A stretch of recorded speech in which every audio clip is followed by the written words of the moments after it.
You are listening to The Soul of Generation X, and you can find The Soul of Generation X on Apple Podcast, Spotify Podcast, YouTube Podcast, and wherever you get your podcast.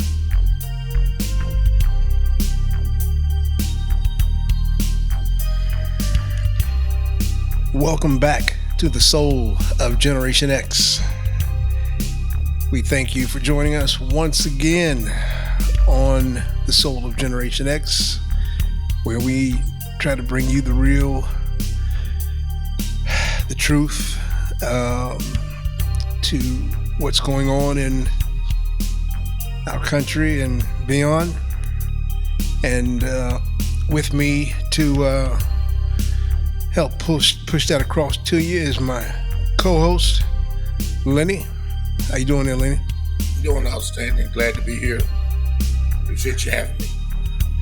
We appreciate you joining us again today. You are our official co-host of the show, and you have taken over the reins of the producing duties this week.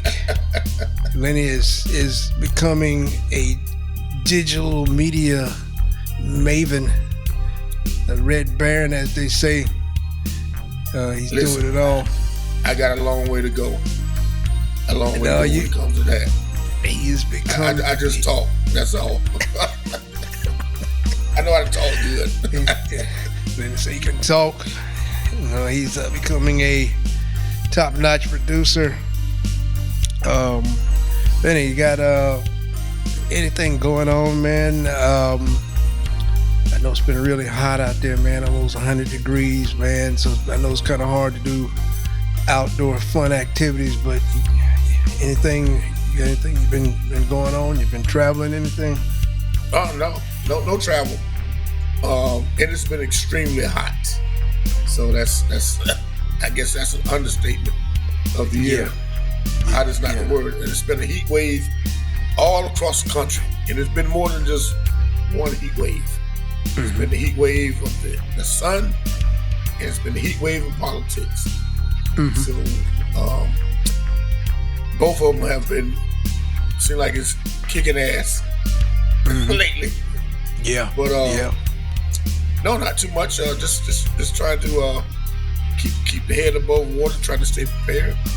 We're coming on it. I noticed you had a little heaviness in your voice. It's like laborious, like you're laboring, I guess, under the weight of everything that's going on. I think a lot of people are feeling the same way. That I get that vibe off of you tonight. That this whole dramatic soap opera, if you want to call it, in the summer of 2025, has really taken a toll on a lot of people.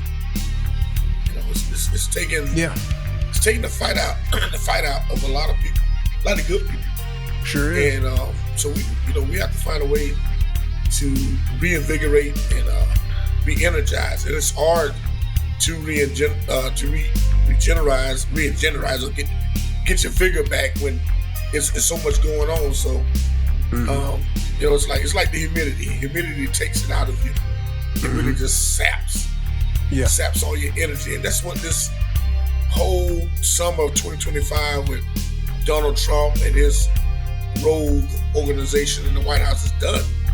A lot of people, people say, well, he got the shit kicked out. But see, like, people got the fight kicked out of, and we have to get to a place where we get our mojo back, where we get our fight back, where we get our energy back to deal with this, because it is a bit much. I'm not gonna sugarcoat it.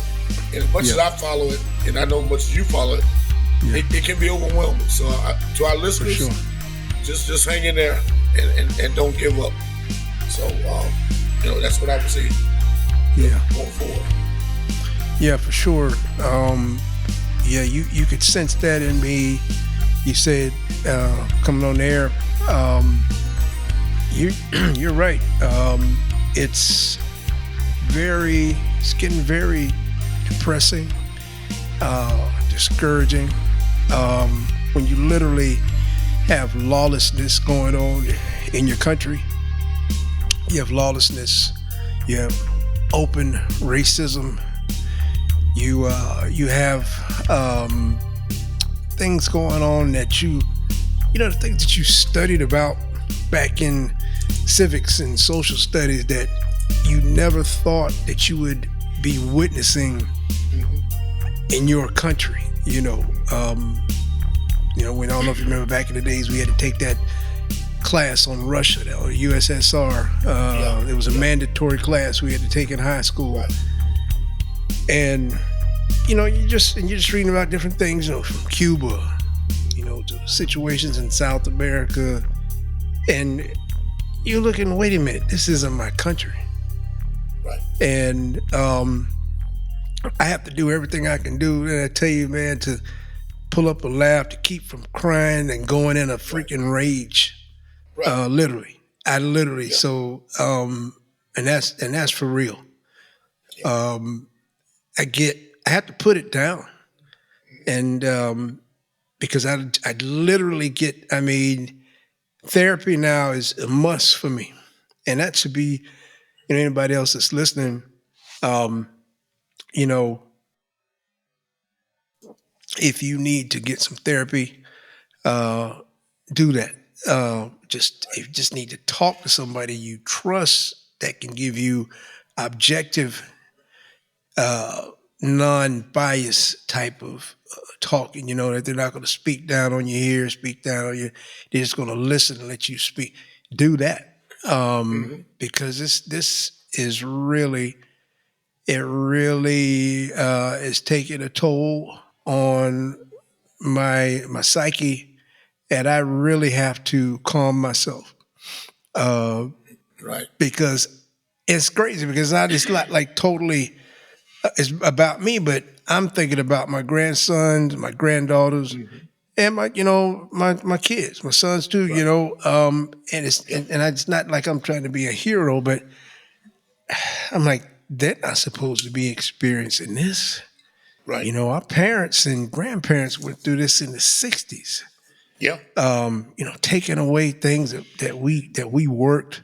Our folks, people worked so hard, to get laws passed, and the civil rights, amendments and acts that came about in the 60s. This is not supposed to be. It feels like your hands are tied. Right.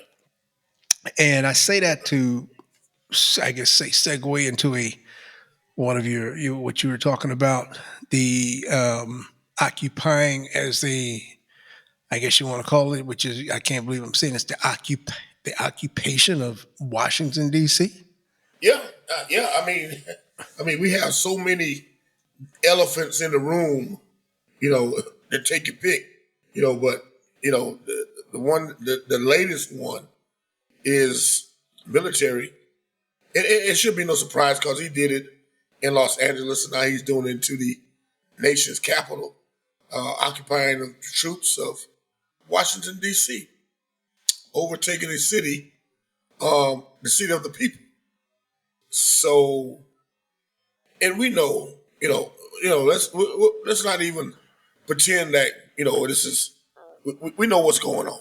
We know, yeah. We're not covering anything. We know. Say it. Go ahead. I know. I can read your mind right now. Listeners are not dumb, and anybody that try to say, "Oh, well," but this is about black and brown people trying to control black, brown people.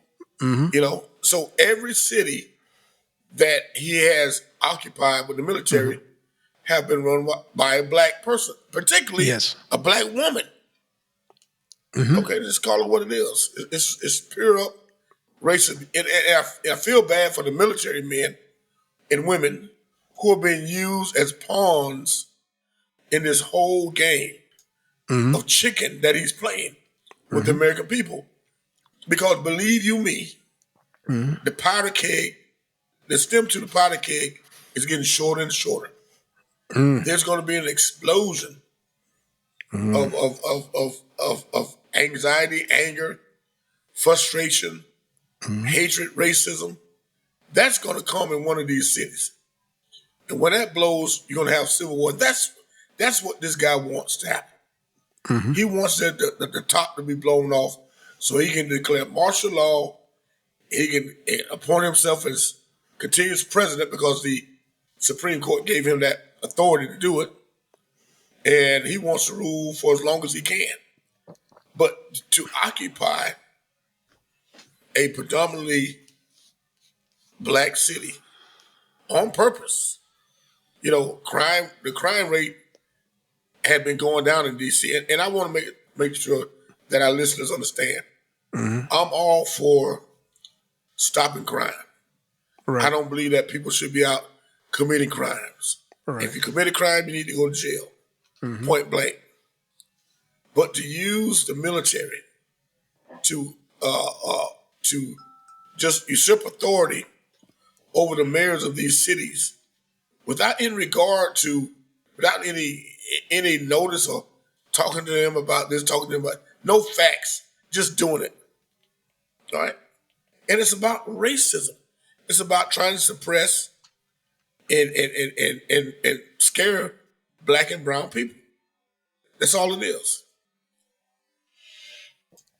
Yeah. And the cities, these are typically, or they are blue cities or blue states. Yeah. That this is occurring in. And those listed, we're talking about when we say blue or red. This is, to me, they are scared. I heard some people talking about it earlier, even some white podcasters they are woke and who I respect. They just say just like it is. He and his people are scared of black youth. They're scared of black young men. For whatever happened to this, which we don't know if it's true, alleged to this Doge, whatever, worker or tech that was out and supposedly was mugged, or as he said by some, as we know the word thugs, which we know, substitute that in for you know what. And we're going to take Washington back. It's a sad city. It's a dirty city. It's a dangerous city. We're going to take it back. I can't stand his freaking voice, man. These lies. And I hear it. I have to laugh. I have to do all I can to not punch my phone, man. Literally, I threw it down one day. And we don't even know if this really happened. And like you said, Washington is on the crime rate is going down tremendously. Yes. And for him to lie, and him and his people to lie like this and pick on and give a hassle to these black women mayors. Mm-hmm. But you know what? Let me tell you, if it had to be anybody, we know how strong our black women are. Right. And they don't back down to this crap, man. Nope. And they're going to keep pushing. Yep. I'm telling you, they got us beat. They got us beat. These black women, these men, if it had to happen, and it's almost like this is a chosen. You look at these things where something is chosen. This is like the gods back in it. It's probably chosen for this to happen like this because there are going to be some things that are going to come out of this that are going to be some game changers, and people are going to learn about this because black women have been a force in this mess we've been dealing with for the last 10 years. Anyway, they've been a force. They're the most educated. And we think about our moms and grandmoms and when we see this and we know they kick ass. They just straight up kick ass. And there's no excuses. And he's scared. He's scared. He can't walk down the street. That freaking skull-looking Stephen Miller, he can't walk down the street. None of them. They're the most high of Satan, on the shoulders of Satan, the devil that you can get. Right. I mean, can you get the things you hear every day that they're thinking that they wanted to do? I mean, if I hadn't, I already got enough. I'm serious. This is the day. This is real time. I'm already got enough going on with putting up with all the crap I'm hearing. And then I hear late in the afternoon, Donald Trump wants to reorganize the Smithsonian Institute, blah, blah, blah. And I almost jumped through the roof. And I'm saying, wait a minute.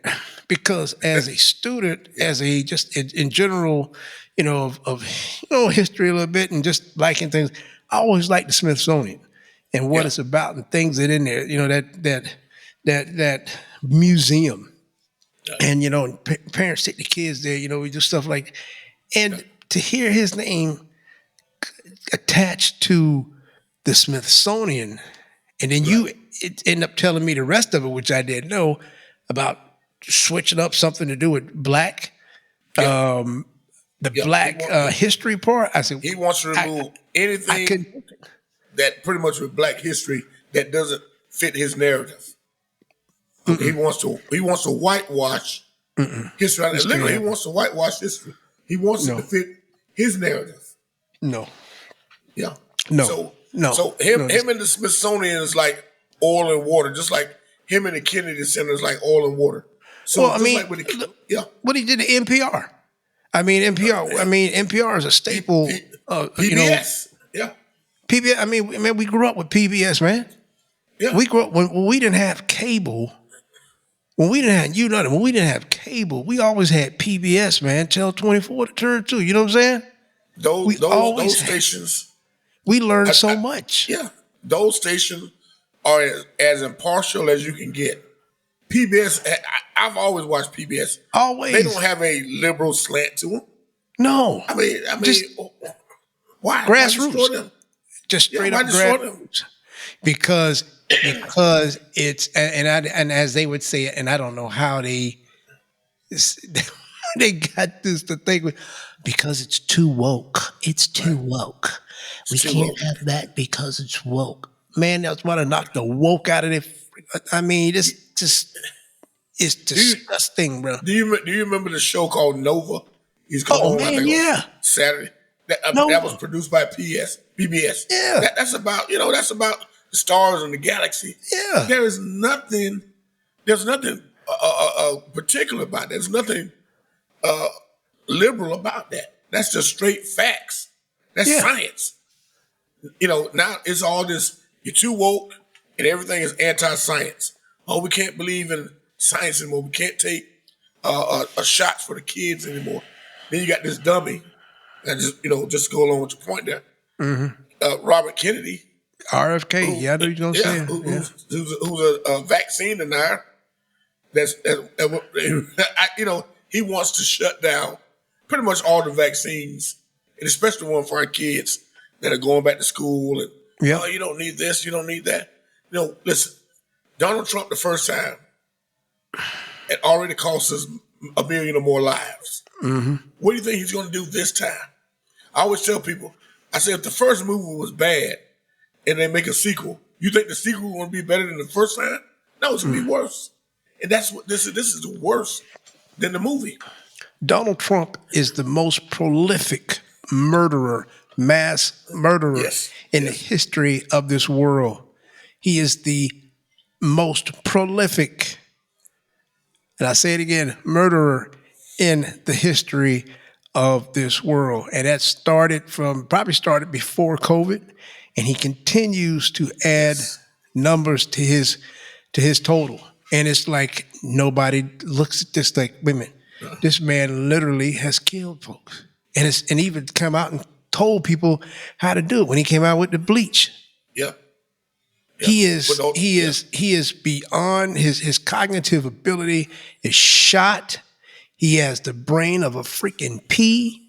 He's illiterate.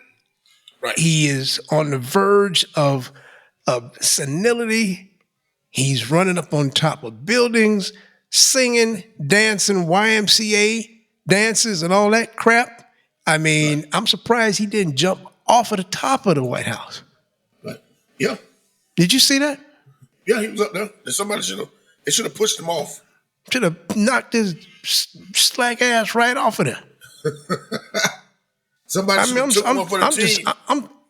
I'm through with him. I'm through with all this mess, man. This is ridiculous. Who? And I know we're gonna say the Supreme Court, but who is allowing the lawlessness to go on in this country? And you say who's doing it? But then you got to go back, teacher. And you got, I know. I raised my hand like I know.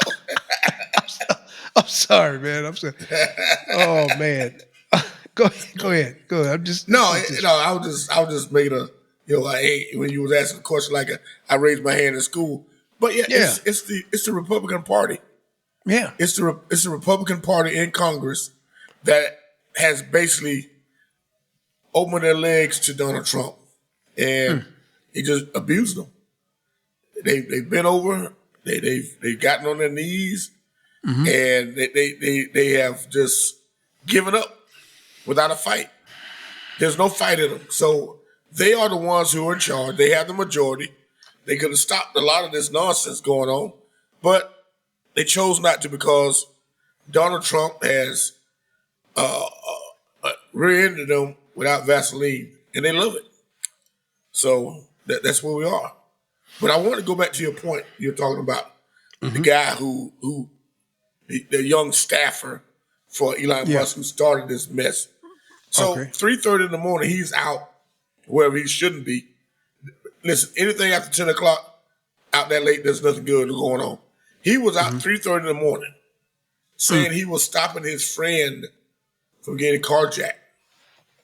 And then they kicked a group of thugs kicked his ass. Yeah. First of all, what are you doing out 3:30 in the morning? All right. If you already got a job, what are you doing out? So you were helping a friend. What friend?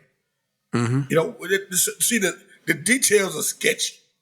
The details are very sketchy on this. And I hope that they pull the cameras where this incident supposed to have taken place. Now, Lenny, stop it right there. The cameras, if there are cameras, they've been confiscated. You got to give them that kind of evil credit. Right. If they gave an address, there would be no cameras found in that area. So go ahead. So my thing is, pull the cameras. Next of all, who was this? Why hadn't this so-called friend that you supposed to have help came forward and collaborated your story? Who was this mysterious individual that you so-called helped? All right, nobody. But my thing is, you should have been where you were, at 3:30 in the morning. Sun getting ready to come up. You out 3:30 in the morning doing what? Right? Anybody with common sense, knowing that if you live in a big city, 9 times out of 10, if I'm out 3:30 in the morning on a street corner, just bullshitting, whatever you're doing, bad things can happen. Yeah. And Donald Trump want to talk about, he going to clean up the city. Well, I did a little digging. All right. Okay. I did a little digging for Donald Trump. Right. Since he won't use the computer and he won't go no further than his fingernail can dig. Okay. So some of them, listen, I'm talking about the top 10, top 20 most dangerous cities in the United States. Most of them are red states. You got Memphis, Tennessee. Right. You got Cleveland, Ohio. You got Toledo, Ohio.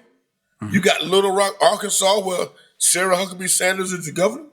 Yeah. You got Peoria, Illinois. Springfield, Illinois. Detroit, Michigan. All right.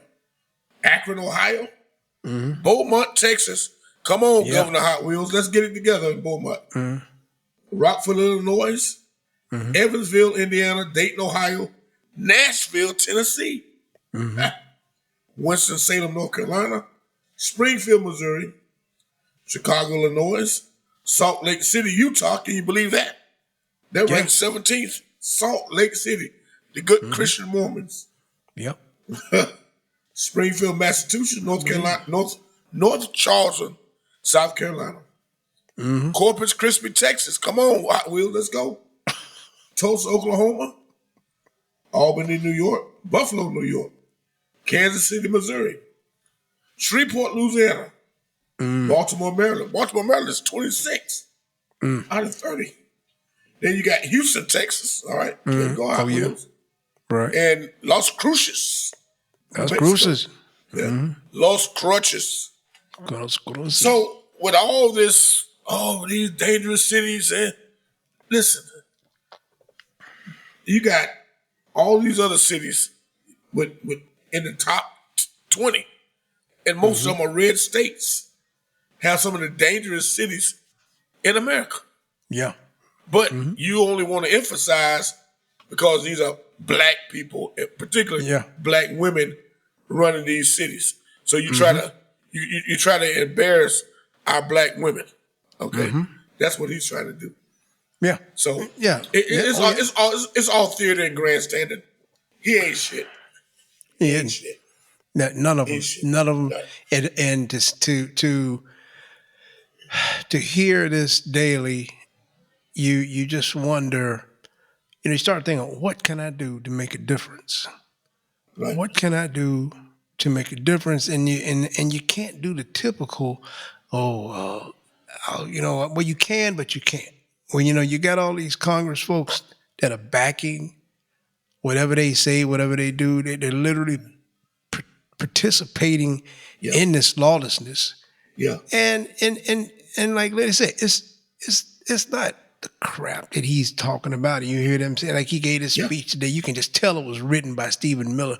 We're going to Washington, D.C. is this and that, and then we're going to correct this. And he didn't write that.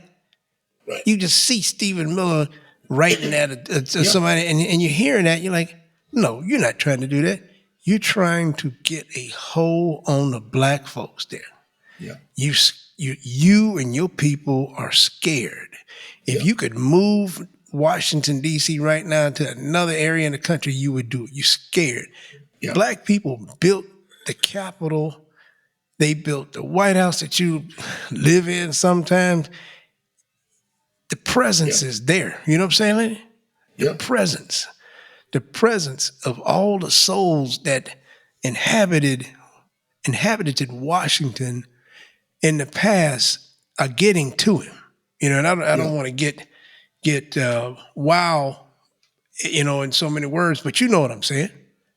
The field, and I've walked through Washington D.C. I'm sure you've walked through D.C. and you can feel the presence, man. When you look at the buildings, you say, man, my people built this place. They created this. And he's feeling that. Yeah, he's feeling that. And he's coming up with things, that don't make sense. They are.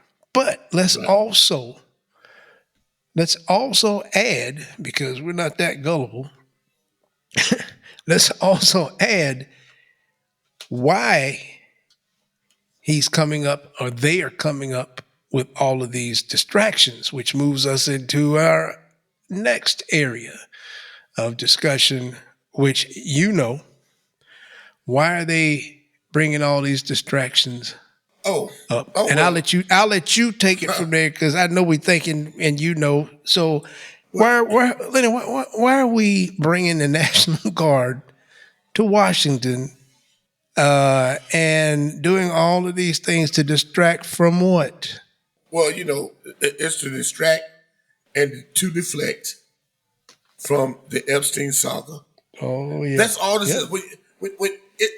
When you have nothing else, you can't answer the question. You can't answer the bell about Jeffrey Epstein and Ghislaine Maxwell. No. Right? When you have went down there and you sent your lawyer to talk to her, you move her from a prison in Florida to a cushy prison in Texas, Byron, Texas. I know what Byron, Texas is at. Mm-hmm.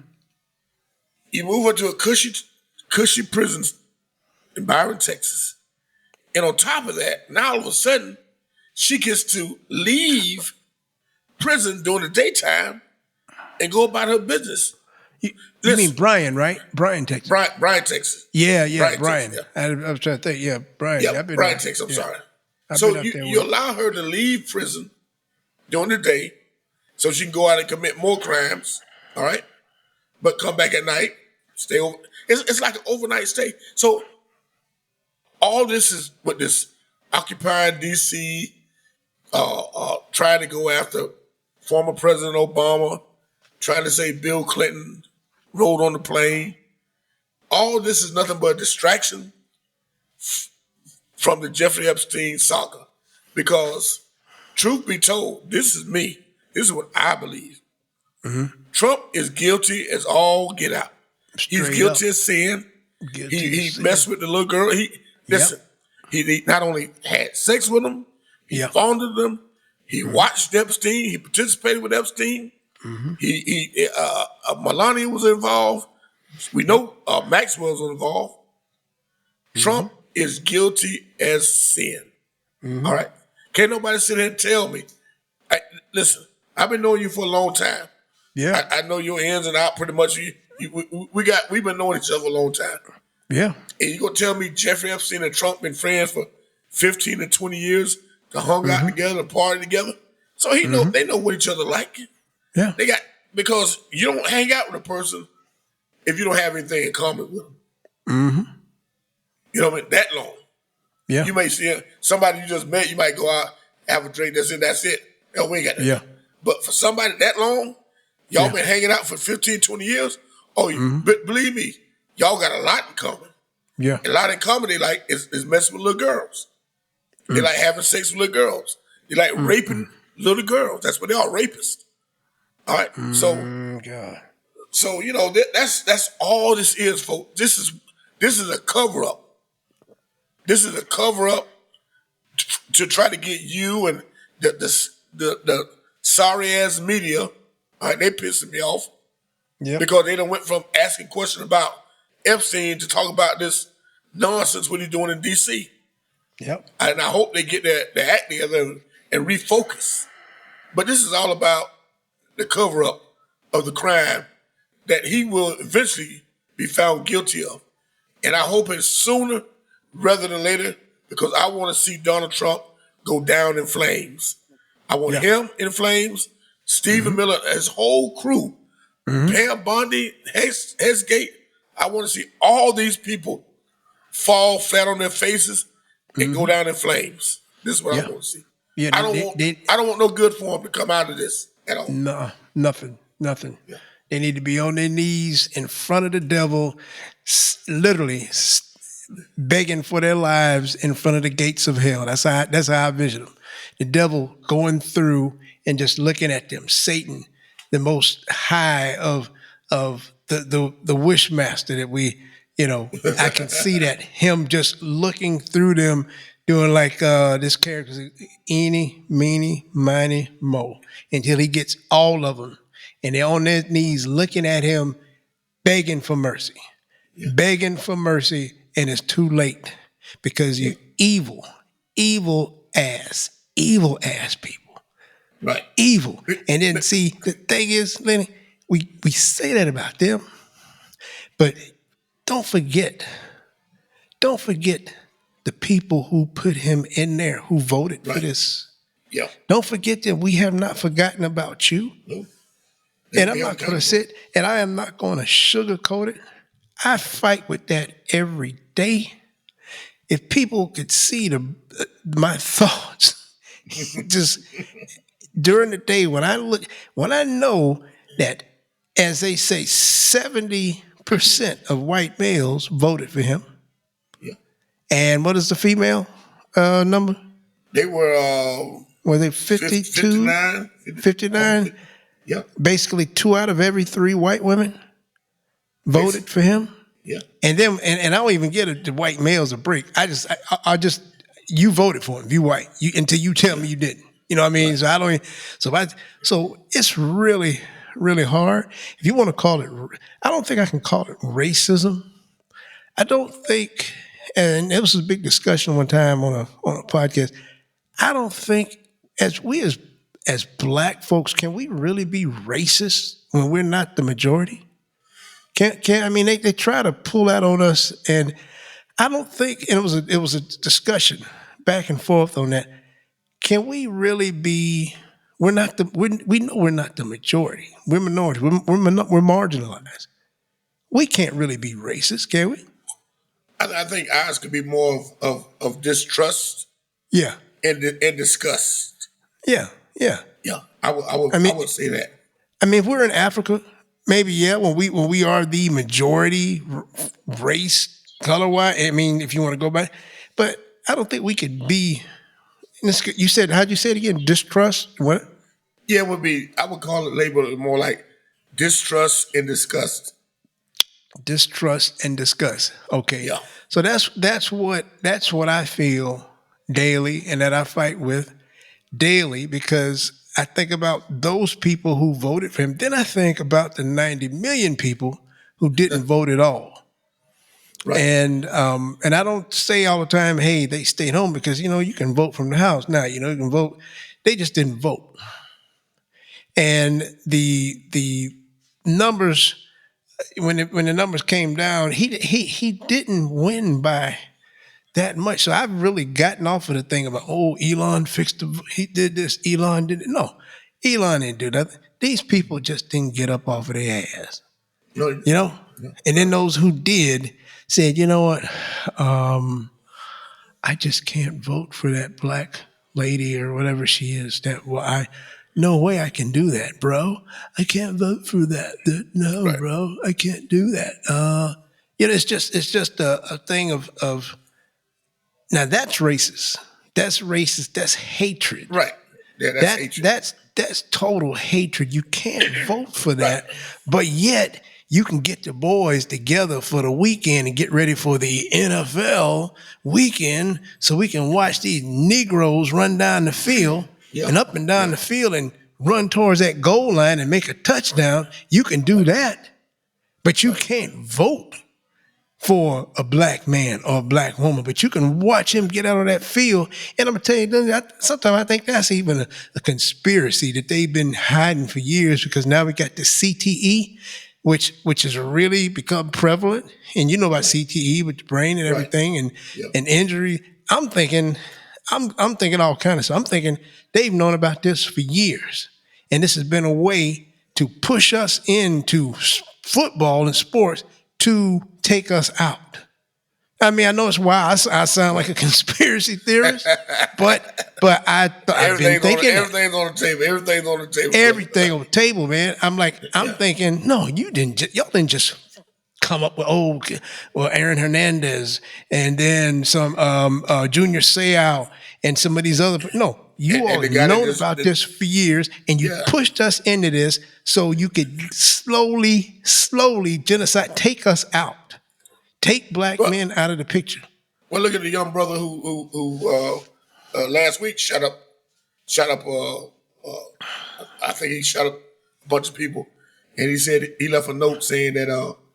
Now he played high school football, but he said CTE messed his brain up and left a note. Was he black? He was black. Wait a minute, you talking about the guy that went to New York? No. Did he go to New York? He went to the NFL offices? Yeah, him. He was black? Yes. I didn't know that. Yeah, I know about it, but I didn't know. I thought he was white. Young brother. He played high school football. He was pretty good in high school out in California. I thought it was a white young man. No, a black guy, and shot up the officers and killed the officer. Right, the wife was pregnant, 2 kids, and he killed 4 people. But he left a manifesto, a suicide note, saying that he wanted somebody to examine his brain because of CTE. Yeah. So I just wanted to put that in there. Yeah. Oh yeah. I mean, I now something I got to look up. I didn't. Not that it's going to make a difference, but I didn't know it was a black young man. Yeah. But and I don't come up with these conspiracy theories like that. But sometimes you just don't know which way to go. Yeah. And sometimes these things end up being. I mean, you come up with some things that I thought were conspiracy, and they end up kind of like getting. They weren't conspiracy. They sounded like But I just thought about that. I'm like saying, wait a minute, CTE ain't no joke. And then you start thinking about, man, we've been playing ball since back in the day, and we were taught to hit all the time, hit with our shoulders and our heads all the time. And if you didn't hit with your shoulders, you didn't play. And when you go back into seeing how football was created, football was not created to hit like that. Football was a tackle. You grab the person, you pull them down to the ground. That's a tackle. Grab, pull down, put your weight, pull them down.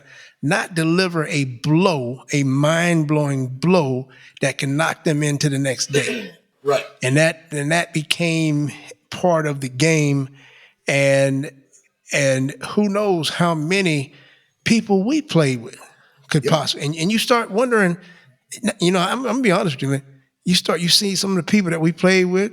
I mean, how it hits home, and you're like, man, how did that guy make this decision later in life? And how did he seem like he's off the rocker and he went off and now you kind of see maybe that might be it.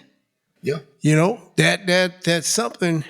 And the bad part about it is you can't really hopefully they find out some way to check this. I think they use concussions to help, but you can't really see that until somebody passes. So that's a whole nother story there. But that's what I came up with the anger that you created this CTE. You knew about it, you helped push it, and that's why you push so many black young men to play football, and play the way they do, so you can inflict.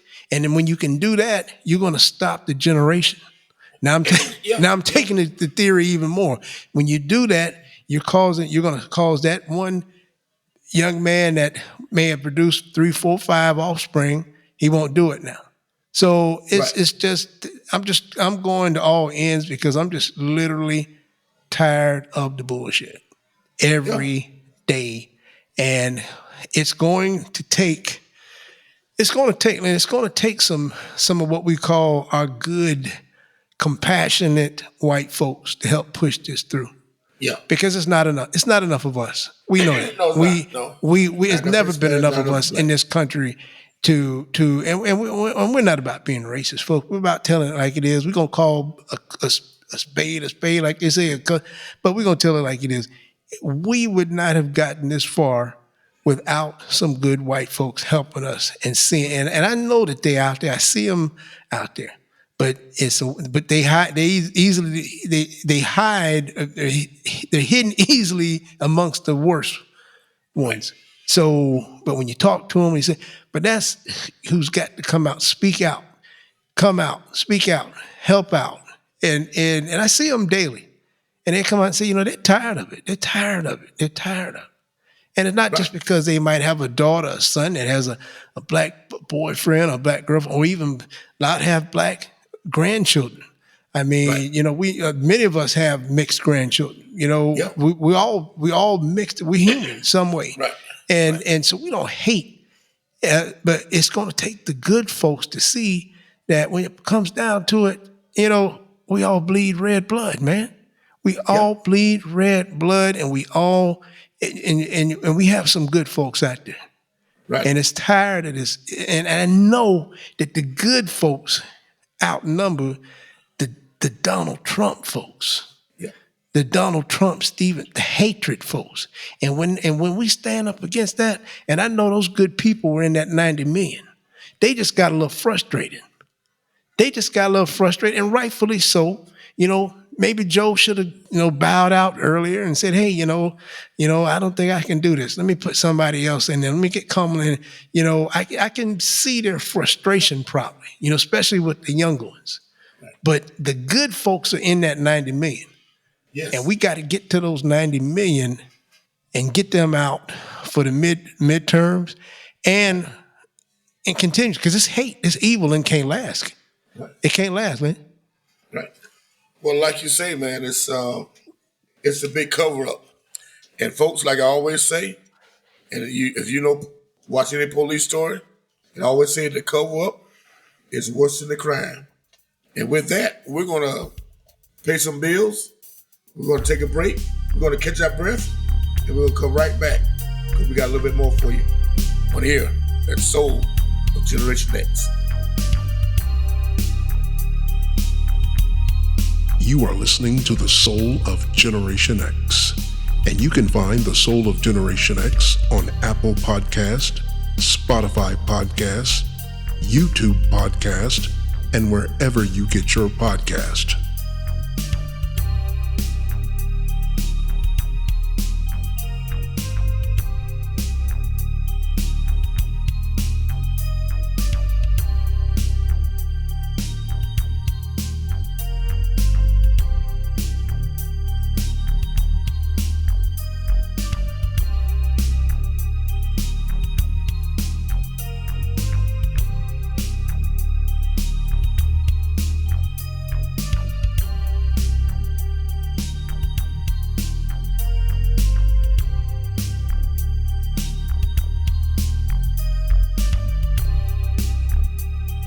Stay tuned for the Soul of Generation X, brought to you by I3 Communications.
Welcome back to the Soul of Generation X, ladies and gentlemen. We want to thank you for listening, for inviting us into your homes, to your car radios, wherever, however you listen to us.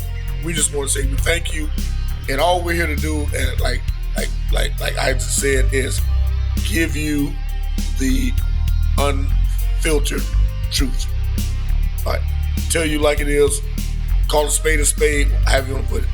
But we're here to share with you our perspective of what's going on in this country. So with that, I think you made some really good points in that last segment. And one thing I just want to touch on real quick before we move on is that we talked about the cover up and it's worse than the crime, but we got to understand what he's doing. And I say Donald Trump is doing. He's trying to draw us out. And when I say us, he's trying to draw us as black people out into the streets. He's trying to get us engaged in nonsense. He's trying to get us to act up.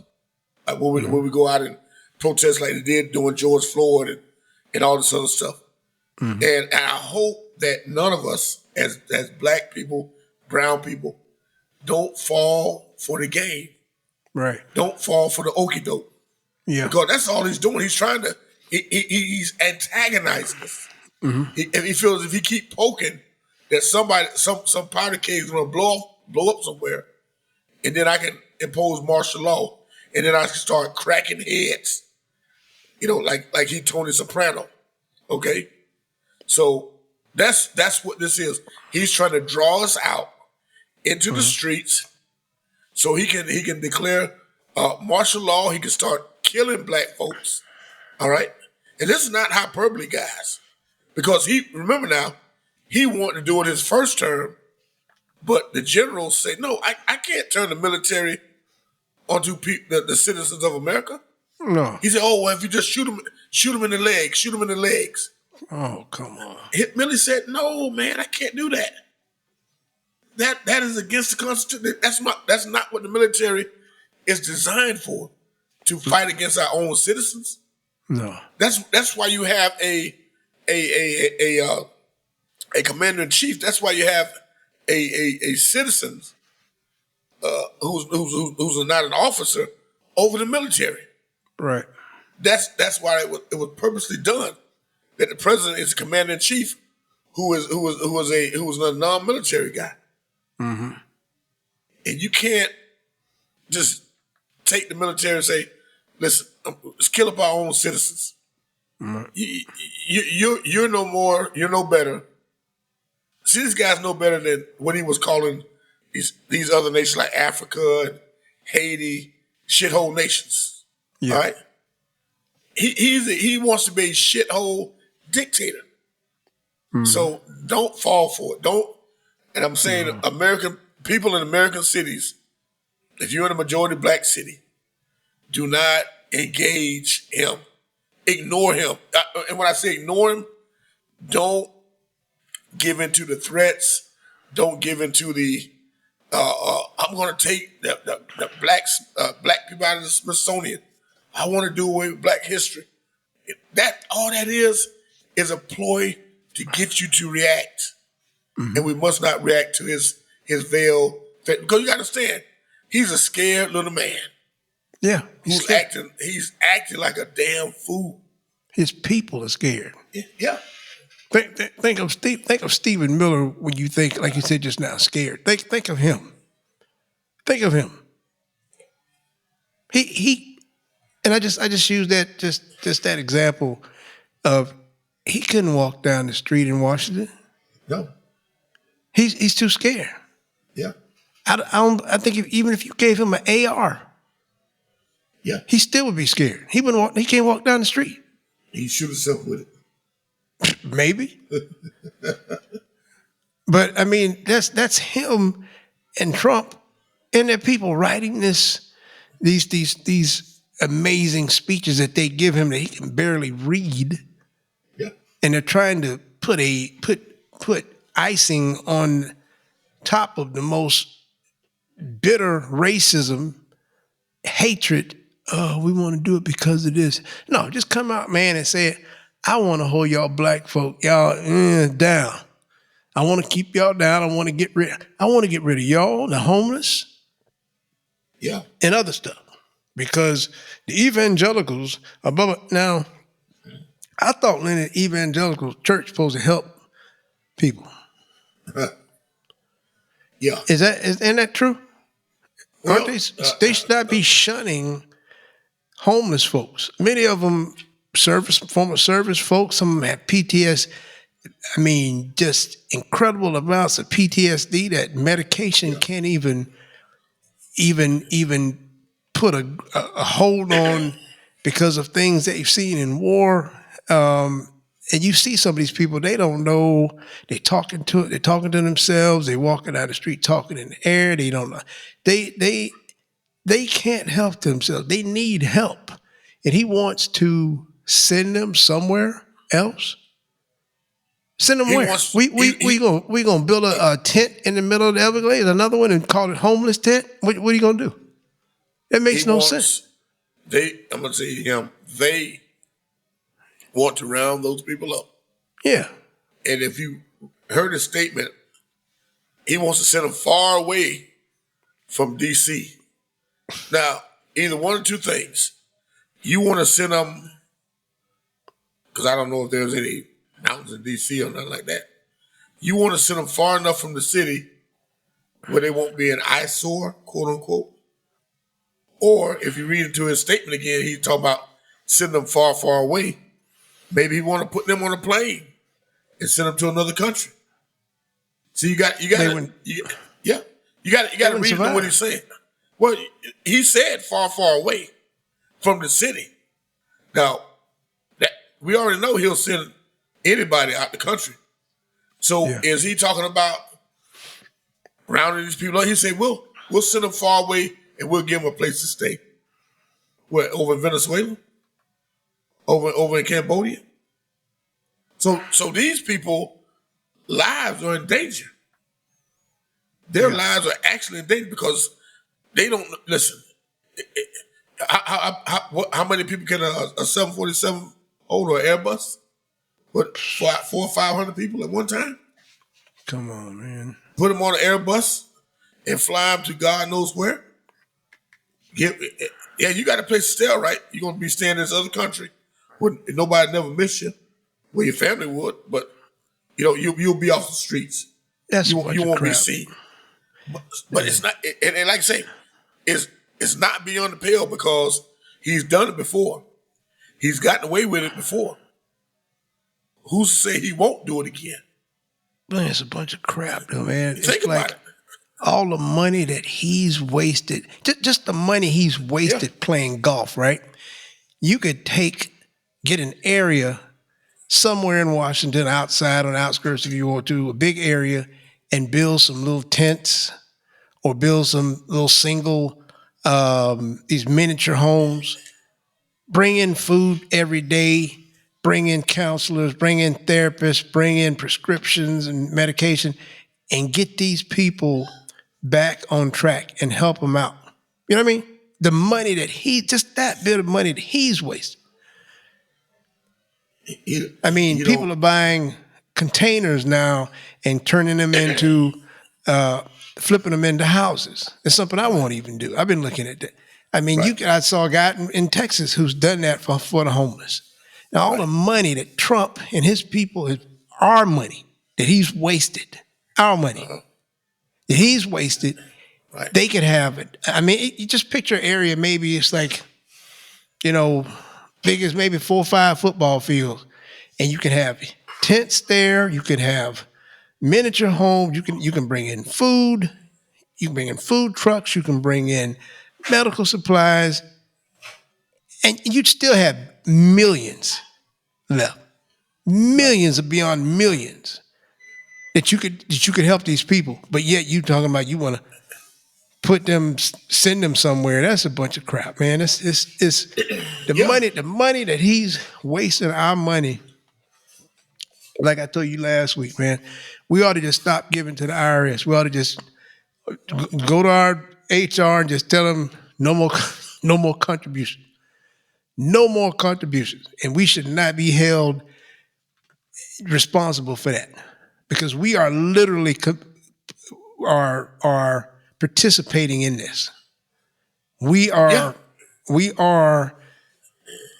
contributing part of our hourly, daily, weekly, bi-weekly pay to this BS, man. Yep. We're doing it. We're doing it. And we should be able to say, you know what? The buck stops here. Right. No more contributions. I want all my money. Yeah, give me all my money. Give me all my money, and we'll talk about this later. Because literally think about it now here I go with some conspiracy again, right? We are literally a part of this lawlessness as well. Right. They have pulled us into this because they are using our money. Right. We should not be held responsible for this. Thank you. You're right. We shouldn't be. We are literally a part of this. If he wants to do that, they want to let them use their own money. Because, when you think about it, when you think about in the big picture, when you think about the big picture of it, how it affects, and it puts us as Americans in a real bad position because now you're taking money and taking resources that could be used for the good, but you're doing something totally asinine with the money. Yeah, Taxpayer money. I want my money to go toward roads, and nice bridges, and safe airports. Yeah, infrastructure, good education, something that everybody should want. We can all agree on that. But when you have a dumbass who wants to take over, he wants to take over every aspect of your life. You remember the commercials say, Mr. Clean, Mr. Clean? Mr. Clean was in every part of the house. Every time you look, Mr. Clean was cleaning it. He was doing that. Mr. Clean. But that's what this guy wants to do. He wants to take over every aspect of American way of life. the Smithsonian, the Kennedy Center. He wants to pour concrete, take up the Rose Garden, pour concrete down there. Did you know in 2026, they're going to have a MMA fight, mixed martial art fight, at the White House? No. Yeah. Dana White and his band of misfits are taking the show on the road to the White House, where they're going to have an MMA fight night at the White House. Brought to you by Donald Trump. Somebody needs to put a stop to that. I hope that doesn't go through, because this is an embarrassment. Yeah. It's a waste of time, waste of our money, waste of everything daily that we've worked hard for all these years, that we work for our families, our children, grandchildren, to have to see and put up with this mess daily from him, Pam Bondi, Stephen Miller, Hegseth, the woman that sits there, the press secretary, Carol, whatever, I forgot her name. Caroline Levitt, that spews just so many lies. She sounds like, she doesn't even sound like she in kindergarten sometimes. She sounds like she just, like a ventriloquist dummy. Yeah. She's just, well, the president, this and that, and he this and that. Just running her mouth. This is beyond ridiculous. And July the 4th, and how this is happening is unbelievable. How this is being allowed to happen, and I don't know which way to turn. Do I go? I mean, we were on the kick at one time about the Supreme Court, which I still am.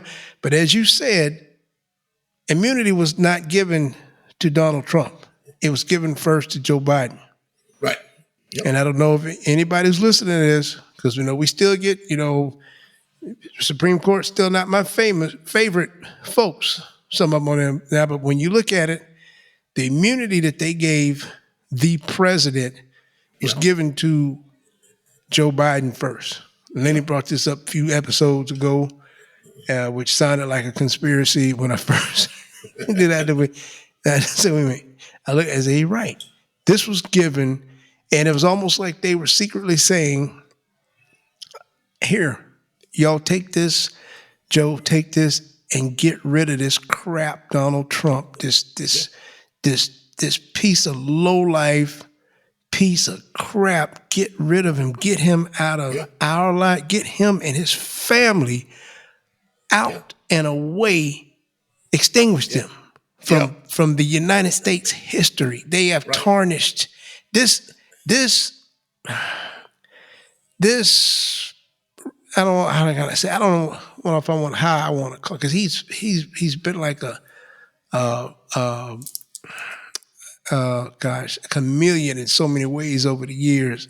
Yeah. From his sports to hanging out with celebrities, some black celebrities, but he has done nothing but harm and hurt the United States of America. Yeah. Nothing but. He whatever kind of problems he had growing up, which you could read in Mary Trump's book that she did on their family. If you want to know why he does what he does, what reason, his family, all the way back to his parents, from where they came, read that book. Yeah. And you'll see that this guy was given how many million was he given? He didn't earn it. How much he was? 400, 500 million? Yeah, he was getting quite a bit. His daddy gave him?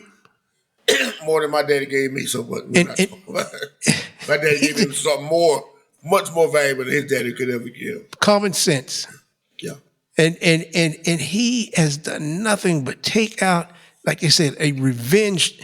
Well, now it's the revenge tour, because I'm mad because of what y'all did, and he's been allowed to do this. He's done nothing but harm and tarnish anything that our ancestors, white and black, have tried to build for this country. He has dirtied it up, just skanked it up.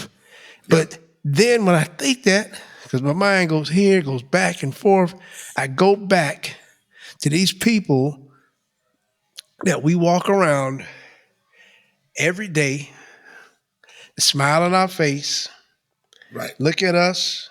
Some of them we work with, some of them we break bread with. Yeah. We thought they were close, but he's done nothing but, as I sent you something earlier today that just to me sums it up.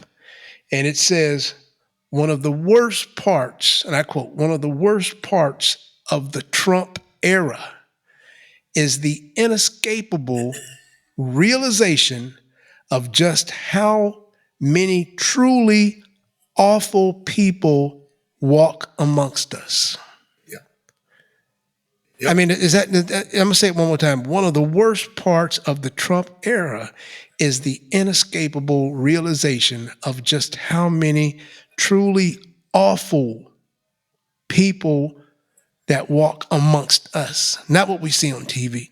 The people that we see every day that we think care about us, that are real, that are compassionate, I would help your family. I'd help your family just like you would help my family kind of people. Yeah. No, they don't give a damn. And that's who I go back to. And that's what I'm having a problem with, that I have to have therapy about daily. Because I get really angry. I can't do and hit this stuff daily like you do and deal with these people online like you do. I can't do it. Right. Because in my mind, I see Trump and Stephen Miller and all these people, but no. These people that put him in there, the ones that are driving around with, don't tread on me, on their tags. Don't tread. We the people. Yeah. They got the flags on the back of the truck. They got even on the Ford where it says Ford and Chevrolet, got the American flag embedded in there. Yeah. They're devils. You got the devil. The devil's all over this place. I don't know, you get into to paranormal things, but there are little devils running all around, everywhere. Some of them are shapeshifters. And I know I'm sounding wild now about that, but they're shapeshifters. They're really, you see them, but they turn into devils.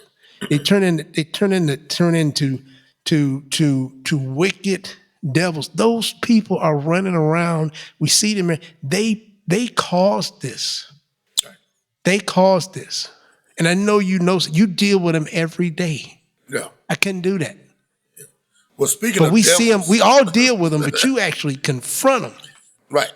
Well, yeah, I have to confront them because I'm not gonna let them get away with the bullshit. I mean, you confront them online. I mean, I confront them online. I confront them in the face.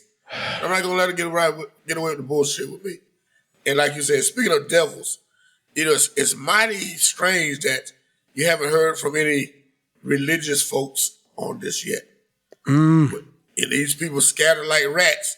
When the Epstein situation came up, where's Paula White at? Where's Kenneth Copeland and Franklin Graham and all these people? Where'd they go? They scattered like rats. All right? Because you know why? Because they have threw their support behind a rapist and a child pedophile. He's a child rapist. Yeah. But I'm talking about big mega pastors. All right? People with thousands of people in their church supporting a child rapist. All right? Yeah. So where are they? Nobody, they're quiet as a damn church mouse. Yeah. But before they all their hands, let's touch them, let's lay our hands on them and pray for them. But where are they now? I see this is what really bugs me with these people. Because I remember I ran for a particular office. Just it wasn't a big deal. Right. It was just I ran for office, and I had a guy, had a couple tell me that, and these were prominent pastors, that you know what, you are the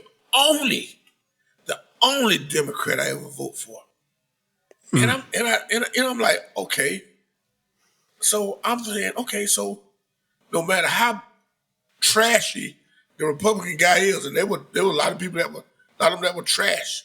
Mm-hmm. They will still vote for those trashy people rather than vote for a person, regardless of what his, what his title was, affiliation. Rather than vote for a good person that meant well, that had love in his heart, that wanted to help the people. But they said, you're the only Democrat. So no one else mattered to them. Nobody else was getting their votes. Don't care how terrible Republicans they were. And that stuck with me. That's cult attitude. I mean, that's a cult attitude. They're cult. They're cult. Straight cult. Yeah.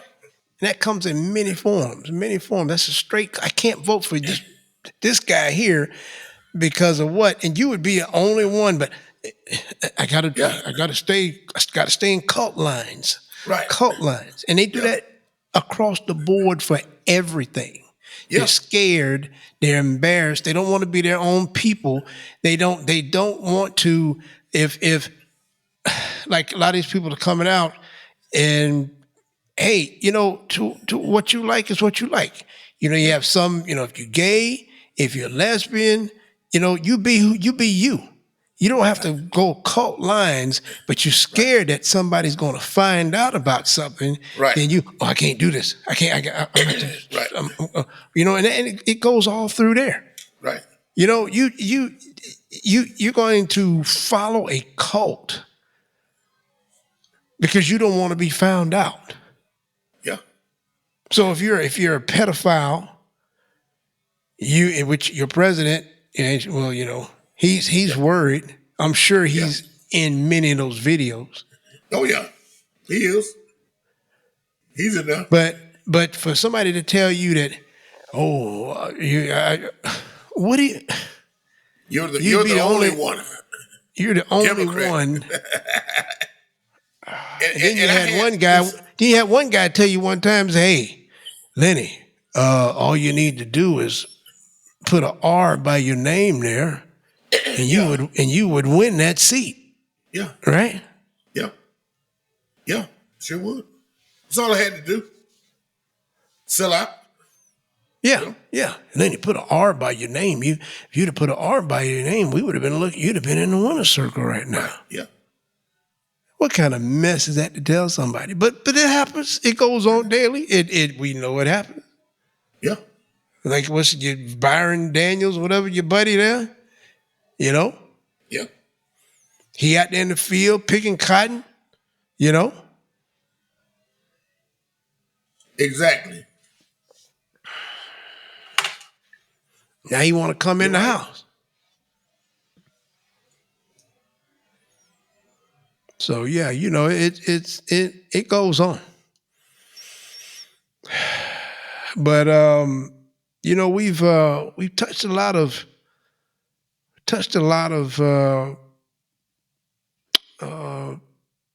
hardcore areas tonight that we hit pretty much every week. Yeah. And but I just wanted to touch on. I wanted to finish up what you were saying. Yeah, go ahead. What I was saying about the Paula Whites and the Kenneth Copelands and the Franklin Grahams and how they're quiet as church mouse. Okay. Mm-hmm.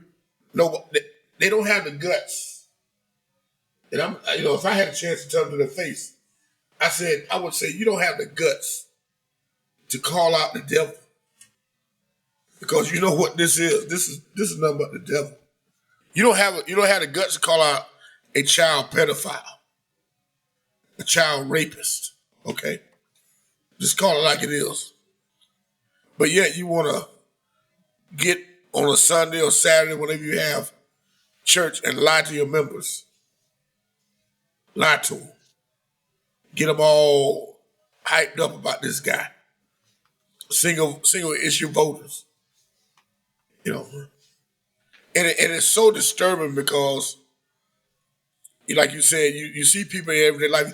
You see people who you thought were okay with you. You see old classmates who you thought were okay with you. Yeah. But you find out they drank the Kool-Aid. they've actually given themselves over to the cult. And a lot of people, some people, I would give them benefit of the doubt. They don't know they're in a cult till they realize that, oh, what the hell was I thinking about this guy? All right. Some things have to happen to them before they realize that, hey, I made a mistake. All right, I effed up. This guy's not what I thought he was, or who I thought he is. This guy's a pedophile. We have a pedophile, a child rapist as the president of the United States, people. Wake the hell up. And not only that, but he wants to be a wannabe straw man dictator. All right? And on top of that, he's going to meet with a real dictator Friday in Alaska. Now, if you know the history about Alaska, Russia sold Alaska to the United States way back when, before I was born. All right. So why in the world would you want to meet somebody in Alaska? So they asked Donald Trump, they say, well, what are you going to discuss? Well, I'll know in a couple minutes. I'm going to listen to my gut. You know, I'm going to listen to my gut to find out, you know, that I can gauge Putin. You know what? Listen, and I'm going to be totally honest. With all the crap going on in this country, it's really hard. And my dad served three tours in Vietnam. It's really hard for me to be proud of this country. And I'm being straight up. I got my father's flag in my other room, wrapped up. Mm-hmm.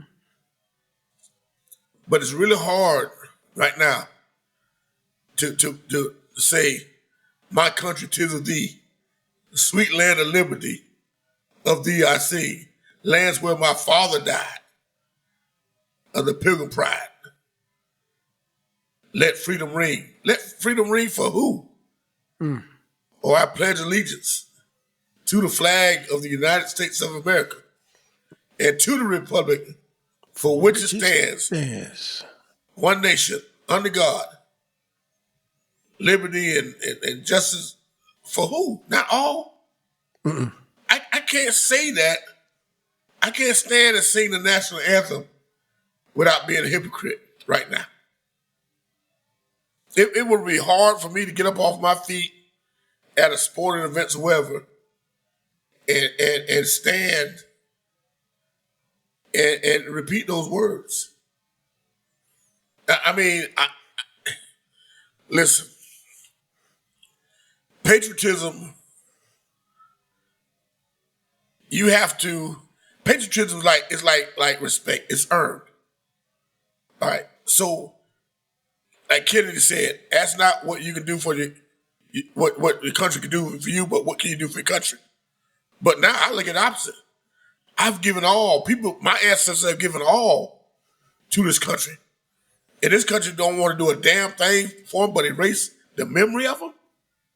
No, buddy. That's why it's so hard for me as a man to feel any kind of emotions of patriotism in this country right now. Because I see what it's doing to the marginalized people, the homeless, the Hispanic, Latino, the Asians, the blacks. I see what they're doing. I see you that America will stoop so low and put a child rapist, a racist, all right, a guy who was a liar into the White House twice? What does that say about the people in this country, let alone these other countries that you know we want to turn our nose up to and look down upon? What does it say about the people in this country? That's where it got to start. Charity got to start at home. All right? Self-examination got to start at home. And right now, I'm looking at some of these people, I'm looking at the people in this country and say, these people are damn fool. You got to be out your damn rabbit ass mind to put a pedophile and a rapist and a convicted felon back into the White House. It just don't square with me, man. It just don't square up with me, and that's why it won't sit well until this guy's out of there. Not only him, Stephen Miller, bonded his whole regime until they are out of there. All right, and this country going to have a lot of explaining to do. It's just not going to just be. It's not going to take just one Democrat to clean it up. It's going to take a long time for this country. Our kids might be drawing Social Security checks by then, but it's going to take a while for this thing to get right. So that's just where I am with it, you know. And that's how I feel about it. Yeah, that's really good commentary as to, going back to a past episode, how did we get to this point? And I consistently say that I don't believe that any of the voting was messed with or anything that Elon Musk did or his people. We just basically, as I'm just going to say it, we just had some sorry ass people go out and cast their vote for hate. And I'm just going to call it like it is.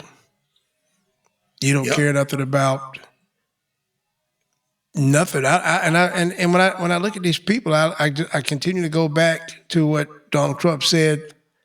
If I ever run for office, I'm going to use Republicans because they're not smart. That's what I mean. You can't say that about everybody. He just said that. And the more that I look at this, I'm not saying that you're, and I don't know if I can say it's smart. It's just, I could say it's entitlement. Right. It's entitlement.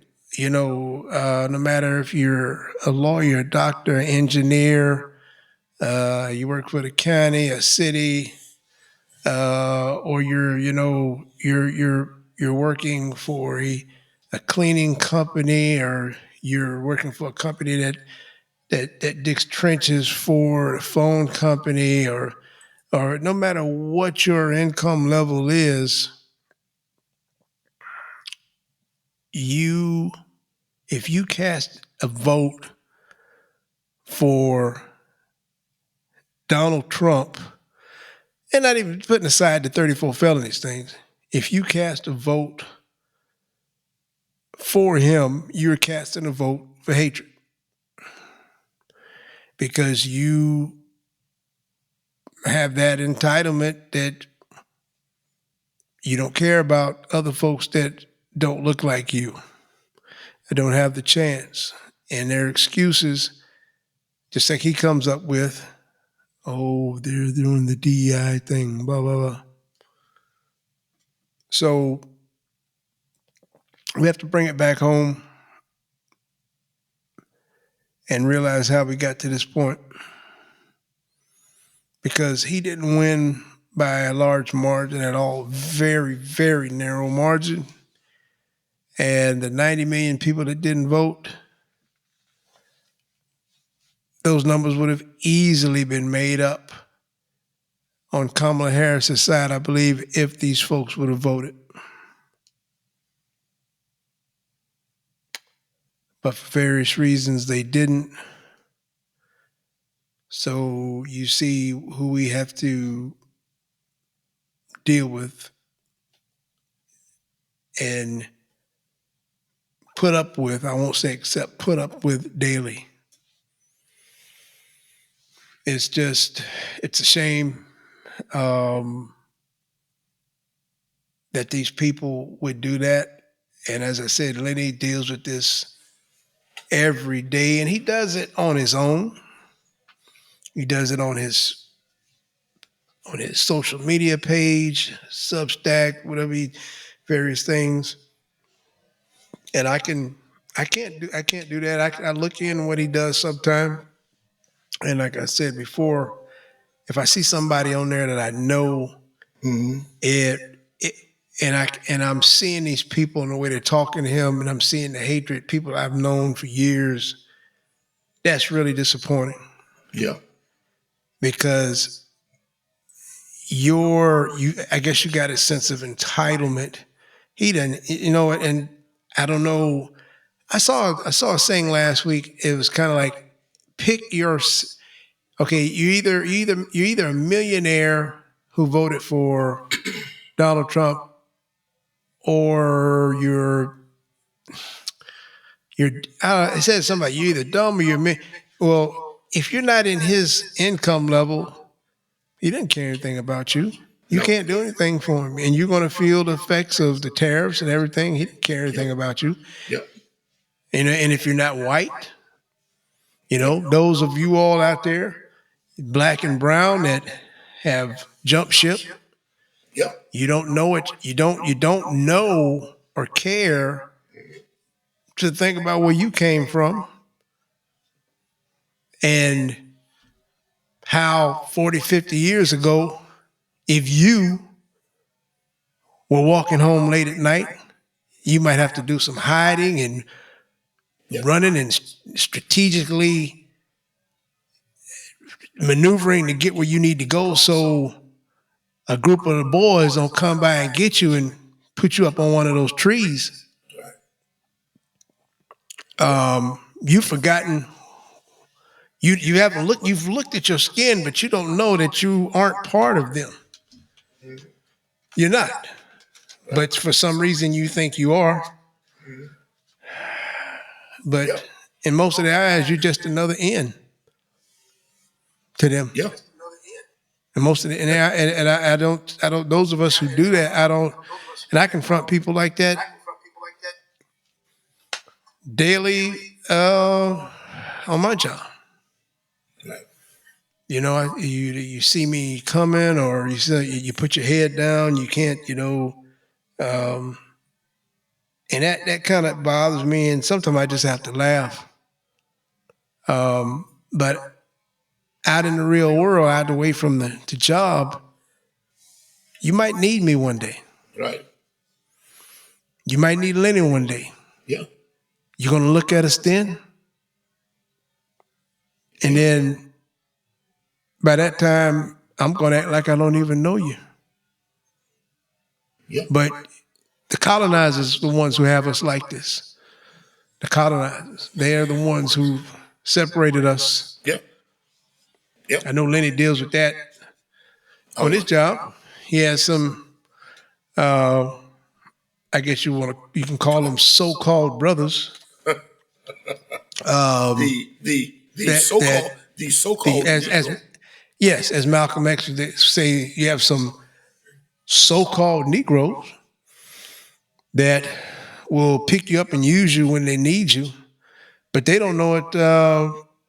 They haven't looked in the mirror, or they've gotten a promise from a colonizer that they think they're a part of the right. of the camp. But it's kind of, I hate to say it, but it's kind of sad a little bit, but you might need us one day. Yeah. And that's female and male. Yeah. Don't let the colonizers continue to separate us like that, because when it comes down to the get down, they're going to put you down. Yeah. So, let me ask you a quick question while we... Yeah, go ahead. While we're here. In your opinion, with all that crap that's going on in this United States of so-called America, the great one-time called melting pot of the world, do you think that we'll have another election in this country? Or I mean, and I ask this in all seriousness, because you can see what this man is doing to consolidate all levels of government and power into himself. Mm-hmm. Do you actually think will we have, first question, will we have another election? And second question, if we have another election, will it be fair? I can answer the second question. If we have another election, I don't think it's going to be fair. But to that first question, First question, yes, I think we will. As depressing as I sound and down as I sound and frustrating as I sound this evening, I do know there are some good folks out there. And there's some good folks that are tired of this crap. From us local people all the way up to the government. And I'm seeing that there's going to be an uprising. I just feel it. It's going to be an uprising in more ways than one. And with this uprising, there are going to be some changes made. There are going to be, as some people say, there are going to be some coming to Jesus moments. And all of the hate and racism that we are dealing with daily, and seeing Donald Trump and his group of devils write up all the crap we're dealing with from the Smithsonian, I see an uprising. I see an uprising. I know there are a lot of good folks, black, white, brown, Asian. I know there are some good folks that we're going to come together just like we came together back in 2020 when we got Donald Trump out of Washington. There's going to be an uprising, and we're going to extinguish all of the bad. I feel it. So yes, we will have an election. He is not allowed to run for a third term. They're going to get a U-Haul, pack his bags, and kick his ass right on out of Washington, D.C. He can go wherever he wants. Stephen Miller, Laura Loomer, all of his staff, which is the most incompetent, imbecilic staff ever in the history of Washington, D.C. I mean, it's just ridiculous. It's an embarrassment. The intelligence level to even hear these people speak, some of them. And it makes some of us get so angry because, first of all, we know a lot of them are there because they are of the lighter complexion. They're white. They're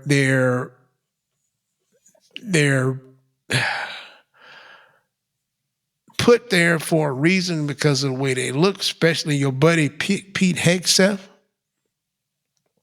He's not your buddy, but you know what I'm saying. He's just there as a figurehead. And these people are slowly, day by day, they're starting to eat on each other. They're imploding. And yes, I do feel that we will have an election, and we're going to start it out with the midterms by kicking a bunch of the asses out of there in the midterms. And then we're going to take it on from there. I really want to share your optimism on this. I really do. But I have to be strongly cautiously optimistic. Okay. Because we've seen that Donald Trump doesn't give a shit about parameters and borders and rules and laws. He could care less. I know. He's like a bull in a china shop. He don't give a damn. But we're going to change that, bro. He doesn't care what happens. All right? The man is 80 fire. years old. He don't give a F. And if he can stand there as long as he can, because let's go back to say it again, he's doing stuff to pull us out so he can install himself and impose martial law in this country. He can suspend any election once that happens. All right? He has the sole authority to do that. He don't need Congress approval to do that. So I'm very cautiously optimistic. That's why, we had a conversation weeks ago about this, who's next? And I told you that, hey, listen, I'm preparing. Listen, I'm treating this like atomic bomb or nuclear bomb getting ready to drop. I'm stocking up. I'm buying food, non-perishable food. All right. I went and brought 10 more cases of water today. And with the tariffs and the prices going up higher and higher, listen, I'm not taking chances. I'm not going to wait around till the storm hits because, you talk about you conspiracy theorists. I think I'm getting to that lane of conspiracy theorists. I do believe, and it's been done in other countries, where dictators and government has cut off the food supply, they cut off the water supply, they made basic necessities like toilet paper, paper towels, inaccessible to get hold to. Gases went sky high. Meat, I've already told you, $11 a pound for some ground beef. And that's not even the good ground beef. So, it's coffee. Look at coffee going sky high because he pissed off with Brazil because they won't do what he wants them to do. You can't tell people how to run their country. He'd be the first one to get pissed off, like with Ukraine. They're gonna have to give up land to Russia. But you wouldn't give up. You wouldn't give up one of your golf courses to somebody. You don't tell somebody to give up the land for a country that invaded them. So no, I have to believe it when I see it. But I don't believe he's gonna go out without a fight. And I think he'll use what the Supreme Court gave him. Same thing they gave Joe Biden. That he'll say, well, this is in my capacity as president because they're coming out and rioting or potential riot in the streets, and I got to keep law and order. So therefore, I'm imposing martial law, and I'm suspending all elections. He has the authority to do that. So, I am trying to sound the alarm. People, prepare yourself. Prepare yourself for what's to come. If you know what? Let's like this here. Somebody said, man, people at the store say, at the big box store I went to, man, you got a lot of stuff there. You here every week buying up a lot of stuff. What's this for? I said, listen, if I'd rather have it than not have it. All right?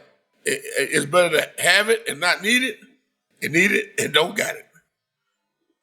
Because I can either use what I got or give it away, go feed the homeless somewhere, whatever. If there's any homeless left around if you don't round them all up and fly them out of here. But I would just caution everyone. Listen, read the signs, read what he's saying. When the man talk, he tell you what he's going to do. One thing about it, what he say he's going to do, he's going to do it. Or he's going to die trying, as my grandma would say. So, yeah, I would hope we have another free and fair election. But, like I say, people, get your passport ready, have a plan, have an exit strategy. I'm telling you, because America shut down the border where we can't even leave. Nobody comes in and nobody goes out. So yeah. I think that it's, and we spoke about this earlier. I think the people that put him in there, the voters, the people we see every day, the ones you deal with, I think they need to experience some hardships. And I'm here for it. Yeah. I'm willing to pay a little extra on some items. I'm telling you, I'm not going to overstock on certain items. I'm not going to let them make me do that. I want these people to go through what they voted for, because I know it's enough of the good folks out there, and I hear a lot of podcasters talk about this daily, to counter this evil. And a lot of people are waking up. He's so busy. His people are so busy concentrating on the black folks in D.C. when there's white folks out there, that armies of them that would uprise in a second. You know what I'm saying? That's another distraction. You're so busy looking at us. Right. I've seen some folks of the white, the melanin, the lighter melanin. They get pretty fired up, and they're pretty fired up now. Right. You looking at us. Yeah. And they slowly creeping up in there on you. And these are the good folks. Yeah. And these are the folks that are going to come through. And I say this because I have to, man, because I have anxiety that to the extremes about this. And I have to look for a silver lining or I'll lose it.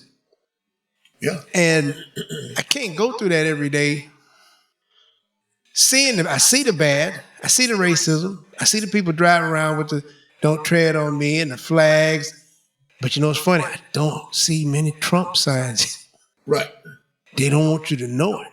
They've gotten so smart, they want to be undercover. Right. But like I said, we know, well, some of us know, and I did that one show on that. They show their true colors, but they do it undercover. Yeah. And they're still out there, but it's not enough of them out there. It's not enough because they're feeling it. They see that they're going to lose their Medicare. Their hospitals are closing already. Yeah. I have a friend who's a doctor down South Florida, and she's the head of 5 clinics. She's a senior doctor. Okay. They are scheduled to lose, and they concentrate mostly on low-income Medicaid. They're scheduled to lose about 5,000 of their patients. And it makes her so upset, brings her to tears, because she could have her own practice, she could be here, she could be there. She does well, but she's more concerned about the people. And they're scheduled to lose between 4,000 and 5,000 of their patients. They're just going to be out on the street with no help. So there's plenty of people out there that are fired up, and they're going to make a change. And they're seeing that but at the same time, I'm here to watch those who put him in office. Yeah. I want to see them at the pump fussing.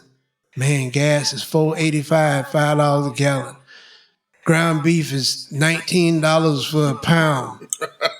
I want them to call or get on their phone for some DoorDash, some Uber, and order, say a steak or just say a simple hamburger from Burger King, and the total comes out to $35.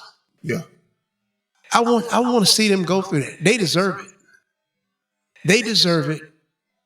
And no matter what their income level is, because of the world we live in now, with so many novelties electronically, they're going to experience it some way. And I saw it this past weekend because I order my groceries. I order a lot from Amazon. I saw prices jumping this week. Yeah. Prices have jumped up. And if I see them, they're going to see them as well. Yeah. So I'm here for it. I mean, I hate to say it. I really don't hate to say it because that's how much they disgust me. And I code switch daily. And I know how to be a professional. I've been doing that for years. You know how to do that. But in the inside, I'm saying, I know you voted for this motherfucker. Right. Us, you know, and this crap we're going through. Yeah. I'm here for it. I don't talk about politics or religion on my job. I don't say much at all anyway. I just go do what I'm supposed to do and required to do and come home. But I listen to some people sometimes and I hear them talk amongst themselves and they're getting frustrated. Right. And you know what, Lenny? I like it. Yeah. I like it. I don't participate in these.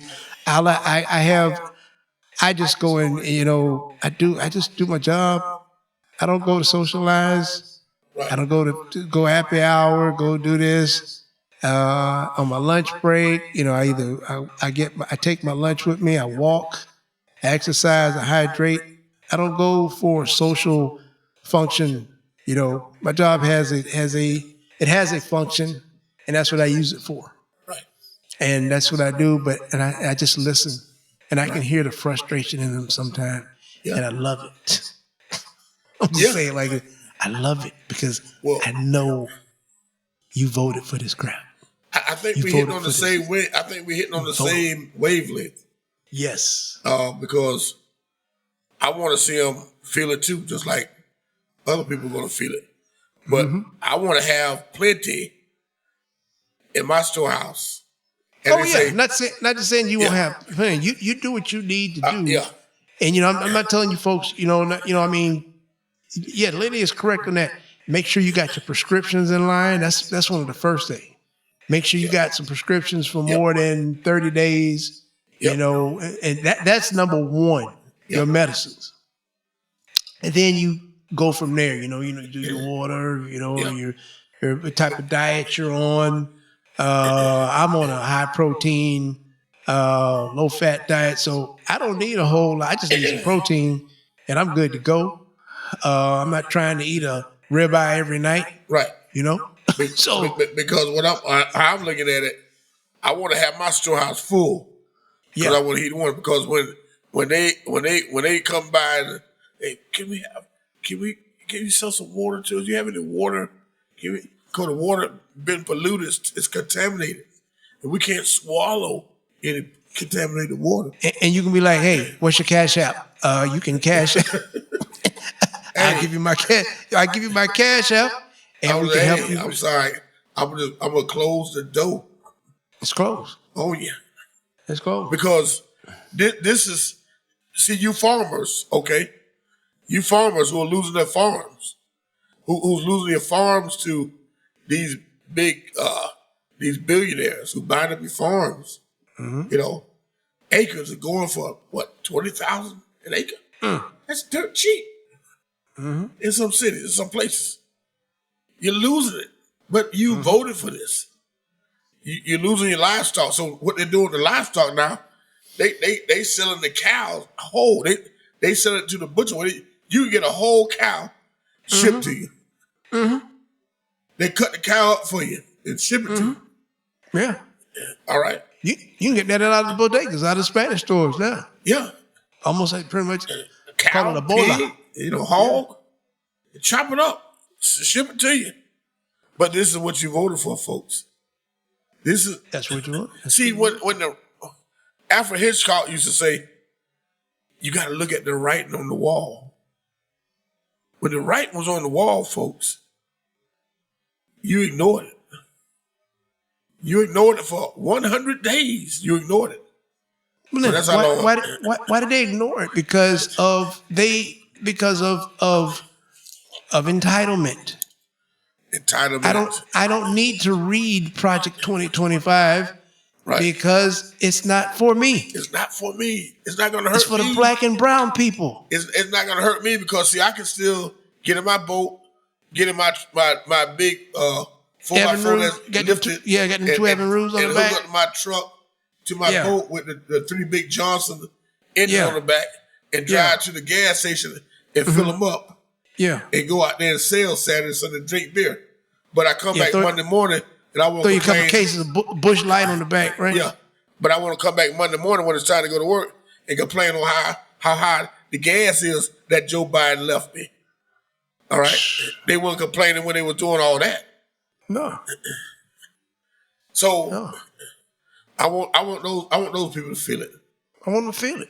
I want to feel it because all these Trump boat rallies, and I saw them. I was out there watching. I know a lot of people that was out there. On you talking about the one that was at the boat, all the boats? Yeah. You saw that one? Yeah. I went out there and watched them.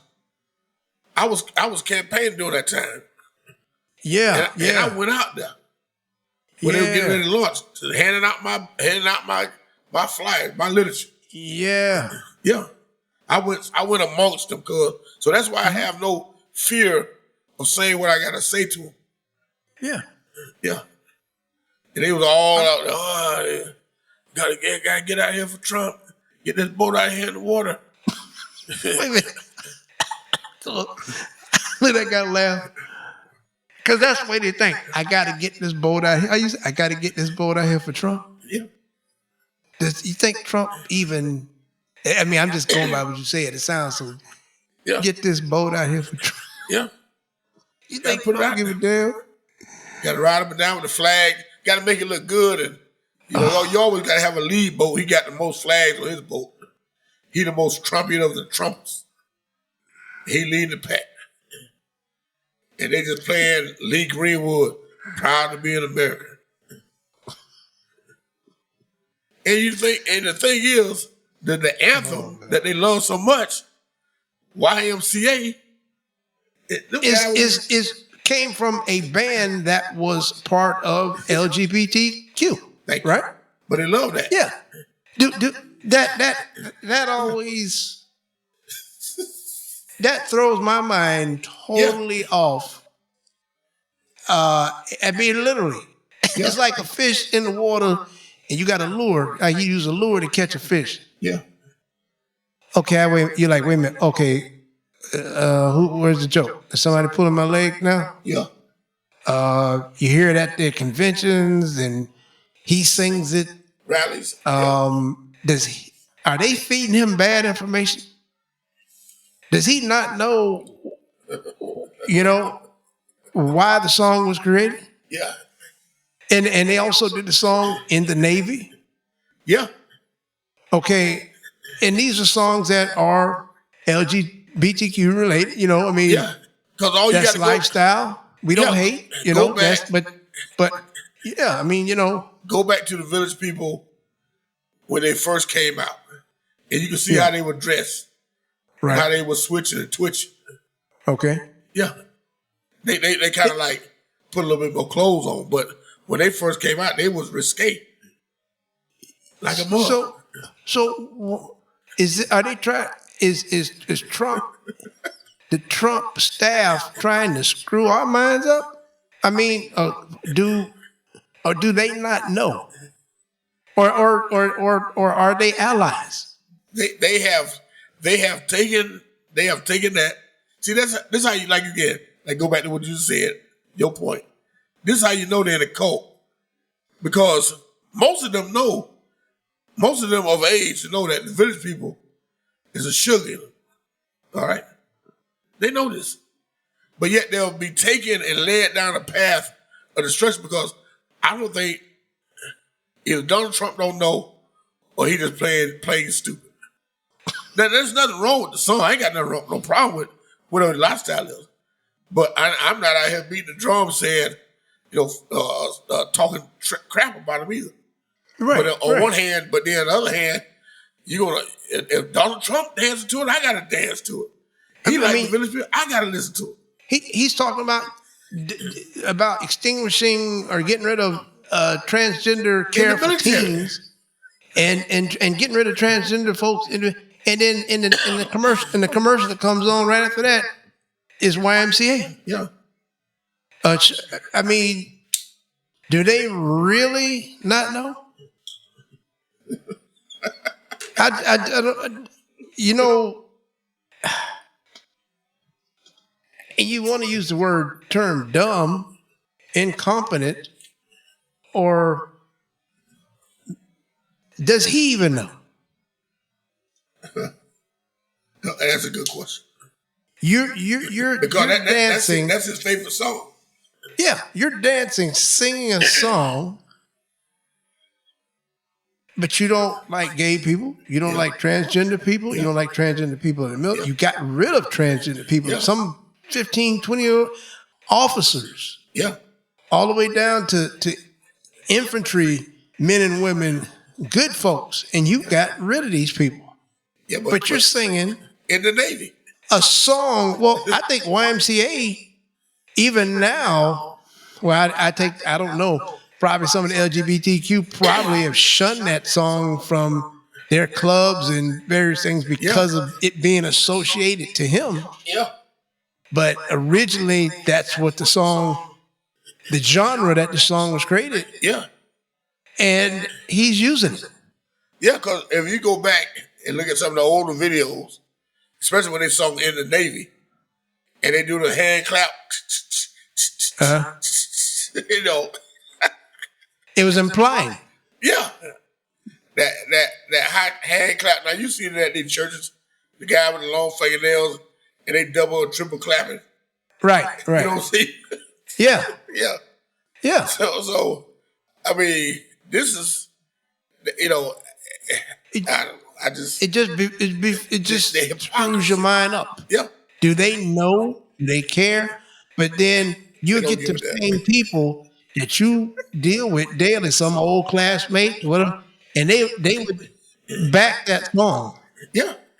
They would back it because it's a cult, and what a cult leader does, a cult leader tells you that this is blue and green and blue, and it's going to be blue and green and blue. I don't care if it's pink and gray.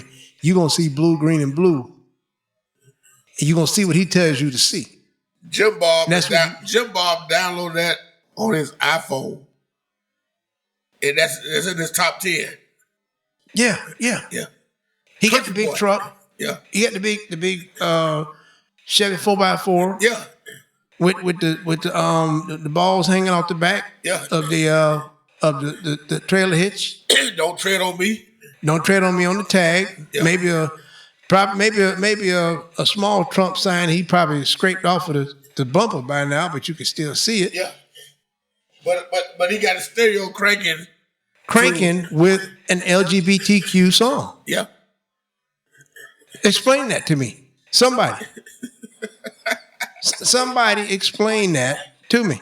And if you could explain it, and okay, I'll take your explanation, but I don't understand that. It's the talkery. It's the talkery. Do you in your battles with these folks, man, do you ever bring that up? I will now.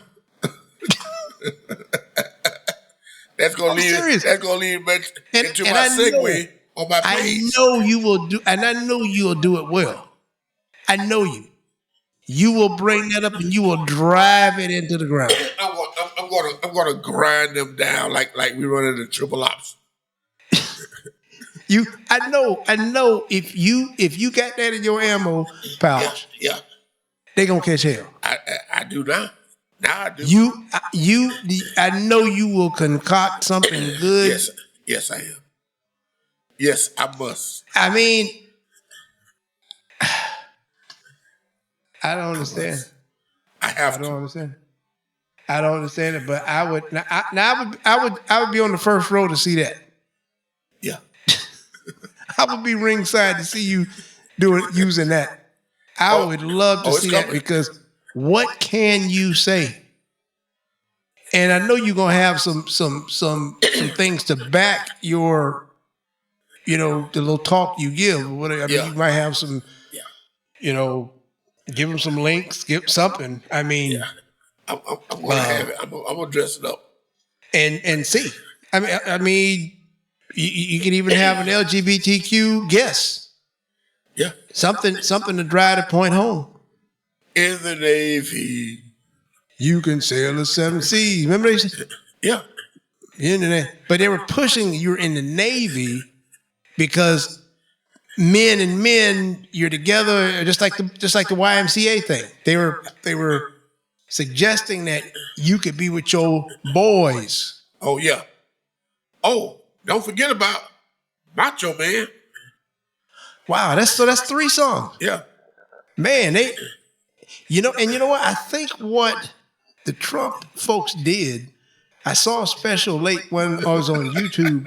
The guy who was the lead singer, right? A lot of these guys who are in that band, I don't think they've done amazingly financially. Right. They working jobs like a lot of people. So I think the Trump administration got to the lead singer and some of the other ones and said, "Hey, back us, slip them some money, good check." And they were on there speaking, they got us, blah, blah, blah, blah. They paid them. Basically resurrect their career. Well, I mean, I don't know if they're out there singing, but just to get them, say, hey, if somebody comes to you and interviews you about why would it, say this and say that, and we'll give you this and that. Because that's what the guy was doing. The lead singer. Right. But listen, he was there interviewing, and he was like, oh yeah. And he just as black as anybody. Right. But you got to understand this, though. He resurrected their career. Because you got to understand that this is a whole new generation of people who support Trump that wouldn't support that, didn't know anything about the village people now. No, you're right. They didn't know about the village people. So you're right. And I looked on the iTunes during the 2007, when Trump first ran. Yeah, that was one of the most downloaded songs in America. And you know what, Lenny, the people that you confront daily, or when you do this, and I know you would think about doing this, find the best documentary on YouTube about the village people and that song, and link it to your account. Well, on your social media, just put the link to that documentary. Well, and let them click into it. Well, I'm gonna make it even simpler than that. How you gonna do that? I want to say Donald Trump's favorite song, YMCA. Did you know that the village people were gay? No, but see, you could say that all day. You need to put a video on there so that they can click on it, right, and see. I mean, it might be a video from 1992 or 1987. Yeah. Something that's really showing, because like you just said just now, a lot of these people, they weren't into that then. They didn't know. They're just going by what their master cult leader likes. Shoot, he can get on there and start singing Planet Rock. And before you know it, they all listening to Planet Rock. Yeah. So you find a good documentary on the village people and what they're about. Because I've seen some over the years. And link that to your social media where you confront them and let them click into it. Right. And watch them and see if their mouths open. Yeah. And because as long as you just tell them that, hey, the village people is dealing with LGBT and gay, but they're not, they don't know what he's talking about. Yeah. So, one of the guys wasn't gay in the village people. The lead singer. Yeah, he was married to Felicia Rashad. The lead singer. Yeah. Yeah. But the group members and some of the producers, and matter of fact, I don't think this, from what I heard in one of the documentaries, that it didn't start out being promoted to LGBT. It just kind of fell into their clubs in their circuit, kind of like disco, and it took off, with that community. Well, he was the only straight person in the group. Right. They went out looking for people that they needed for the different characters that they got. And they just happened to be gay. I don't think they went out looking and they said, well, it's a trend, but see, you find a documentary that talks about all of that. And make sure you got the YMCA. Well, I got one here. I can just post this. It says Victor Willis was the driving force, only straight guy in the Village People. The rest of them were gay. And I put a cap, Donald Trump's favorite song. And see what their reaction is. And for our listeners who are LGBTQ, we're not picking on you because you're our allies as well, but we are calling out hypocrites. We want to call out the hypocrites. Now, if Lenny plays that to them and they say, hey, yeah, I am blasé, and I knew that, now, fine. But if the hypocrisy comes in and you're doing that and you have a racial hatred bone against that and you, quote unquote, didn't know that, well, I mean, if you go along with it still, that could be the power of being in a cult. Well, it says as I did my deep down, as I dug into it, it don't take me long to dig into stuff. So the YMCA, back in those days when before gays came out, they didn't have gay clubs. They have like gay clubs. So they had to meet down at the YMCA. That's where that song came, because that was their meeting place. Really? Yeah. Oh, okay. So they just didn't come up with YMCA out of the blue. No. YMCA. That's where they used to be at, the gays. Okay. Because they didn't have a lot of gay clubs, Them places where they say, hey, let's meet at the YMCA and we're going at nature trail back then. Whatever they did. Yeah. But that's where they met at. So it just wasn't something pulled out of the air. It was something that they had been doing. Okay. So that goes back to your point. Does he know? Okay. Does he know?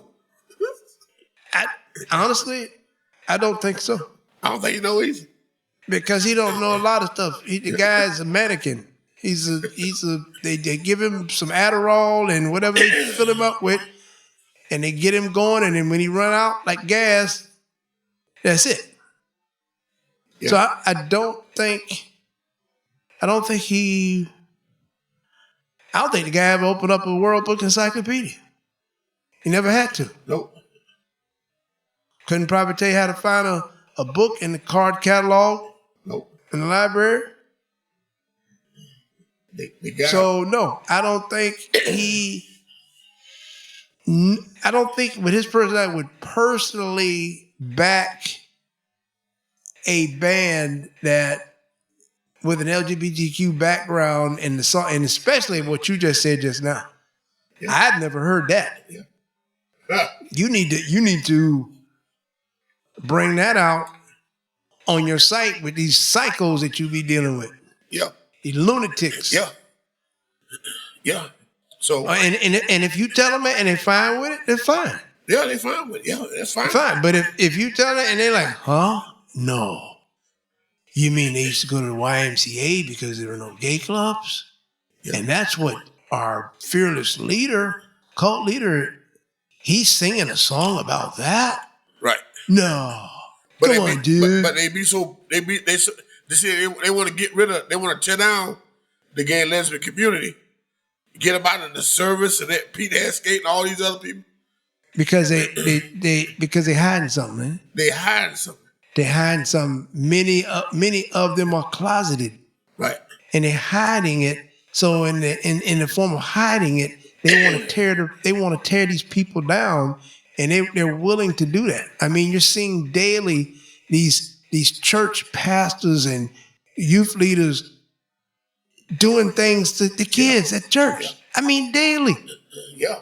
And like somebody said, it's not child. There's no such thing as child porn. This is child pedophilia. You're a pedophile. There's no such thing as child. You hear about, oh, child pornography. No, there's no such thing as child pornography. You know what I'm saying? You are sexually abusing a child. So that's one thing I think we need to switch on. That was really profound. I heard a lady on they do a podcast.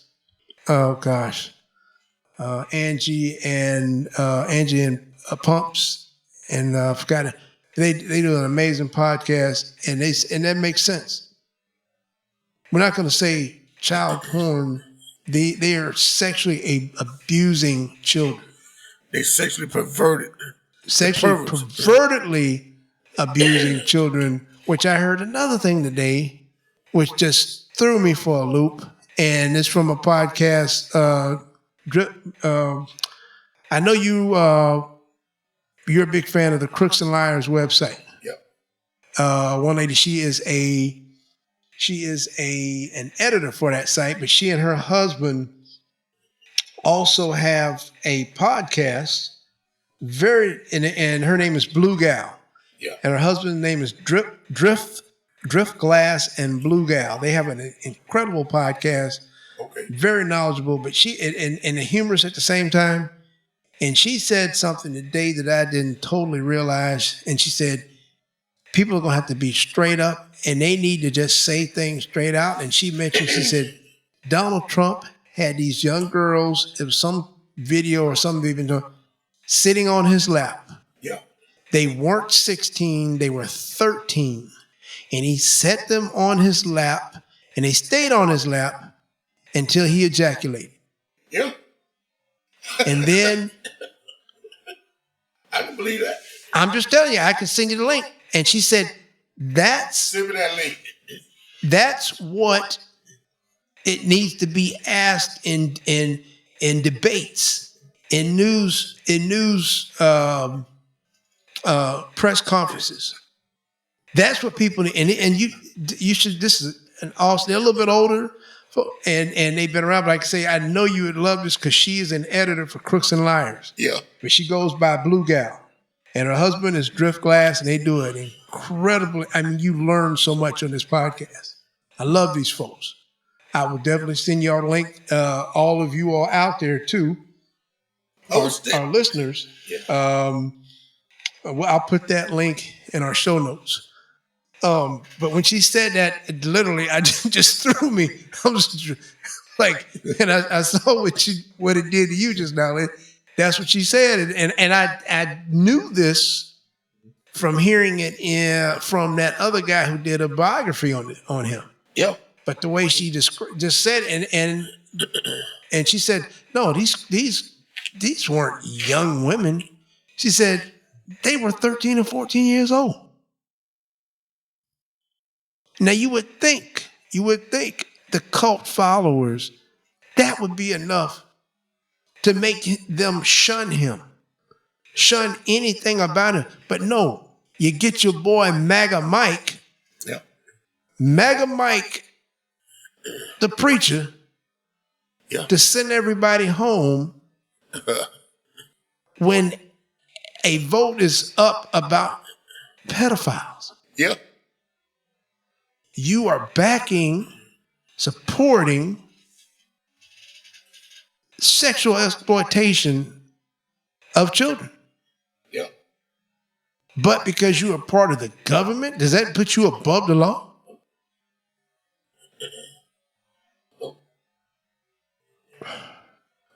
Well, it sure does.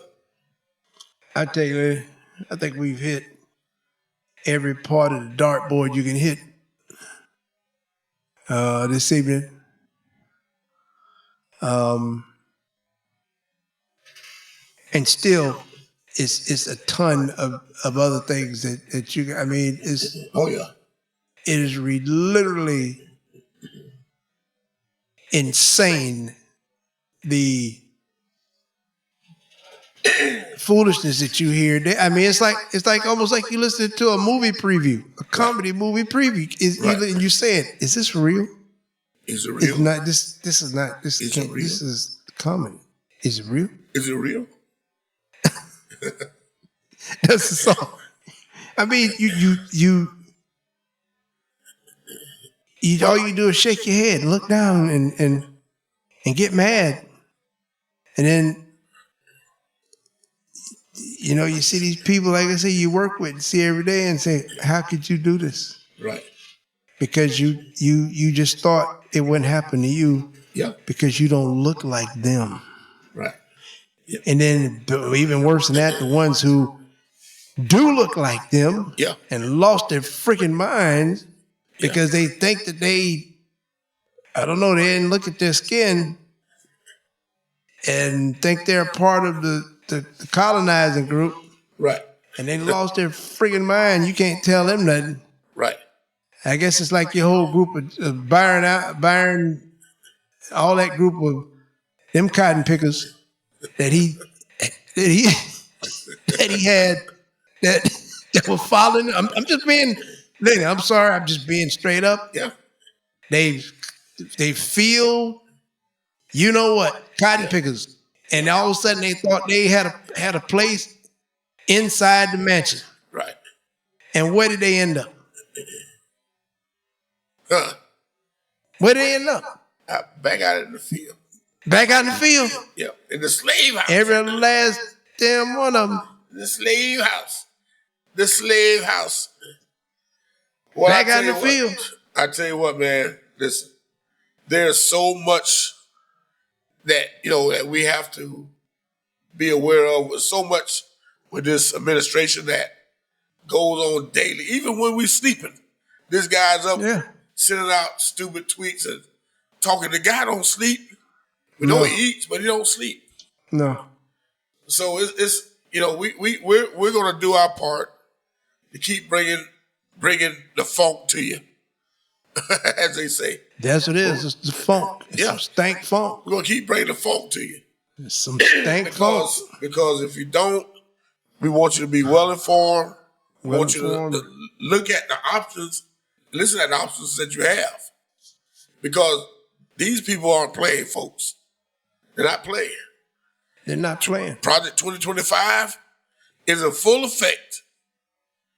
And they say, let's run it back. Yeah. Yeah. And it's going to get worse. It's going to get worse. It's going to get worse. And I don't care if you're making $8 an hour or you making $108 an hour. Yeah. You're going to feel it. You're going to feel it. You're going to feel it. And if you support it and voted for this, you deserve to feel it. I don't hate you, but you do need to be spanked. Yeah, yeah. For doing this to us. That's what, because you did it.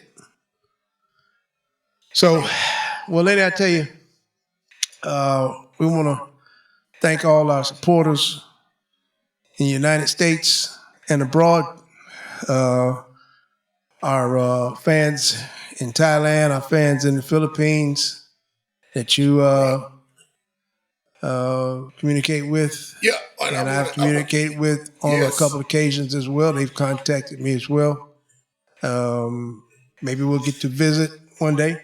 Yeah. But we appreciate you all. But I just want to give a shout out real quick before we sign off. Yeah.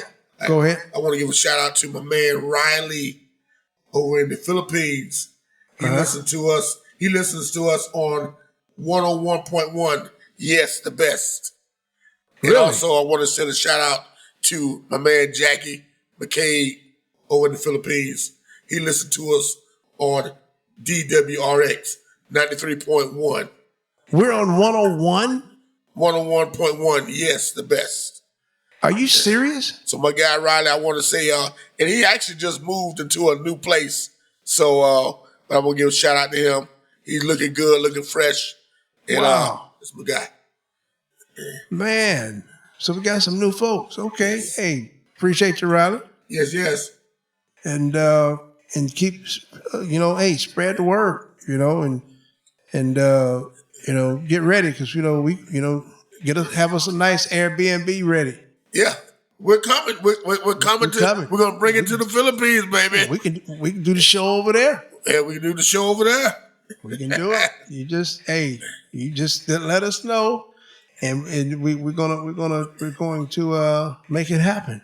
All right. And so we appreciate you all. Yes. And we appreciate our coast to coast United States listeners as well. Yes. From Florida to California to all the way up to the mountains of New York, up into Canada.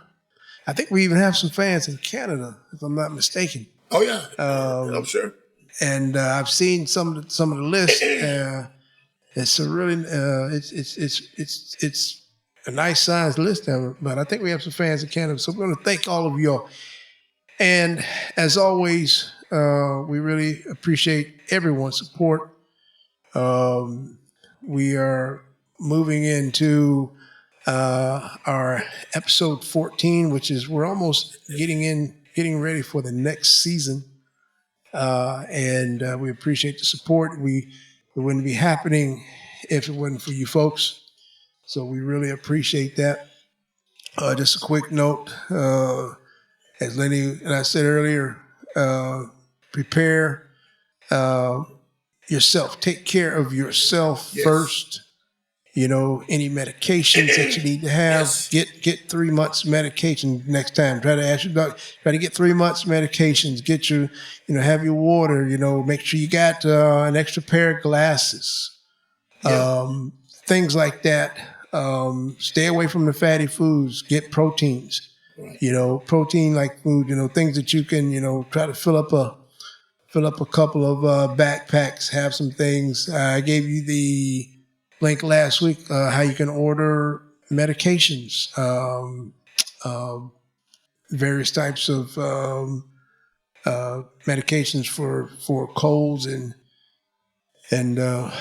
fight germs, and that's in the show notes of the last episode. So yeah, just get yourself ready, hydrate, stay in shape, and get ready for exercise every day if you can. Get ready, because we could be dealing with a war.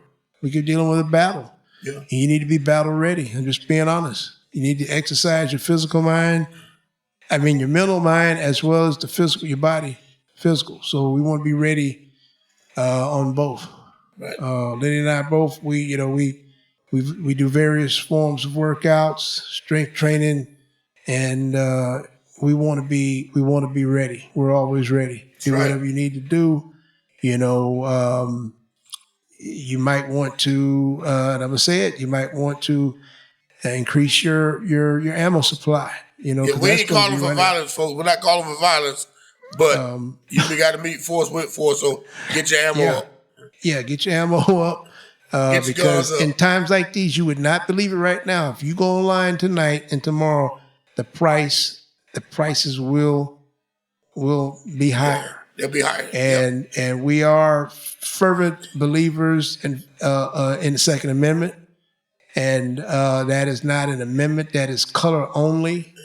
Subject to that is an amendment for all. Right. And we are believers and we are followers, and we partake in what we need to do to keep ourselves safe and our families safe. Right. So I want to thank you once again.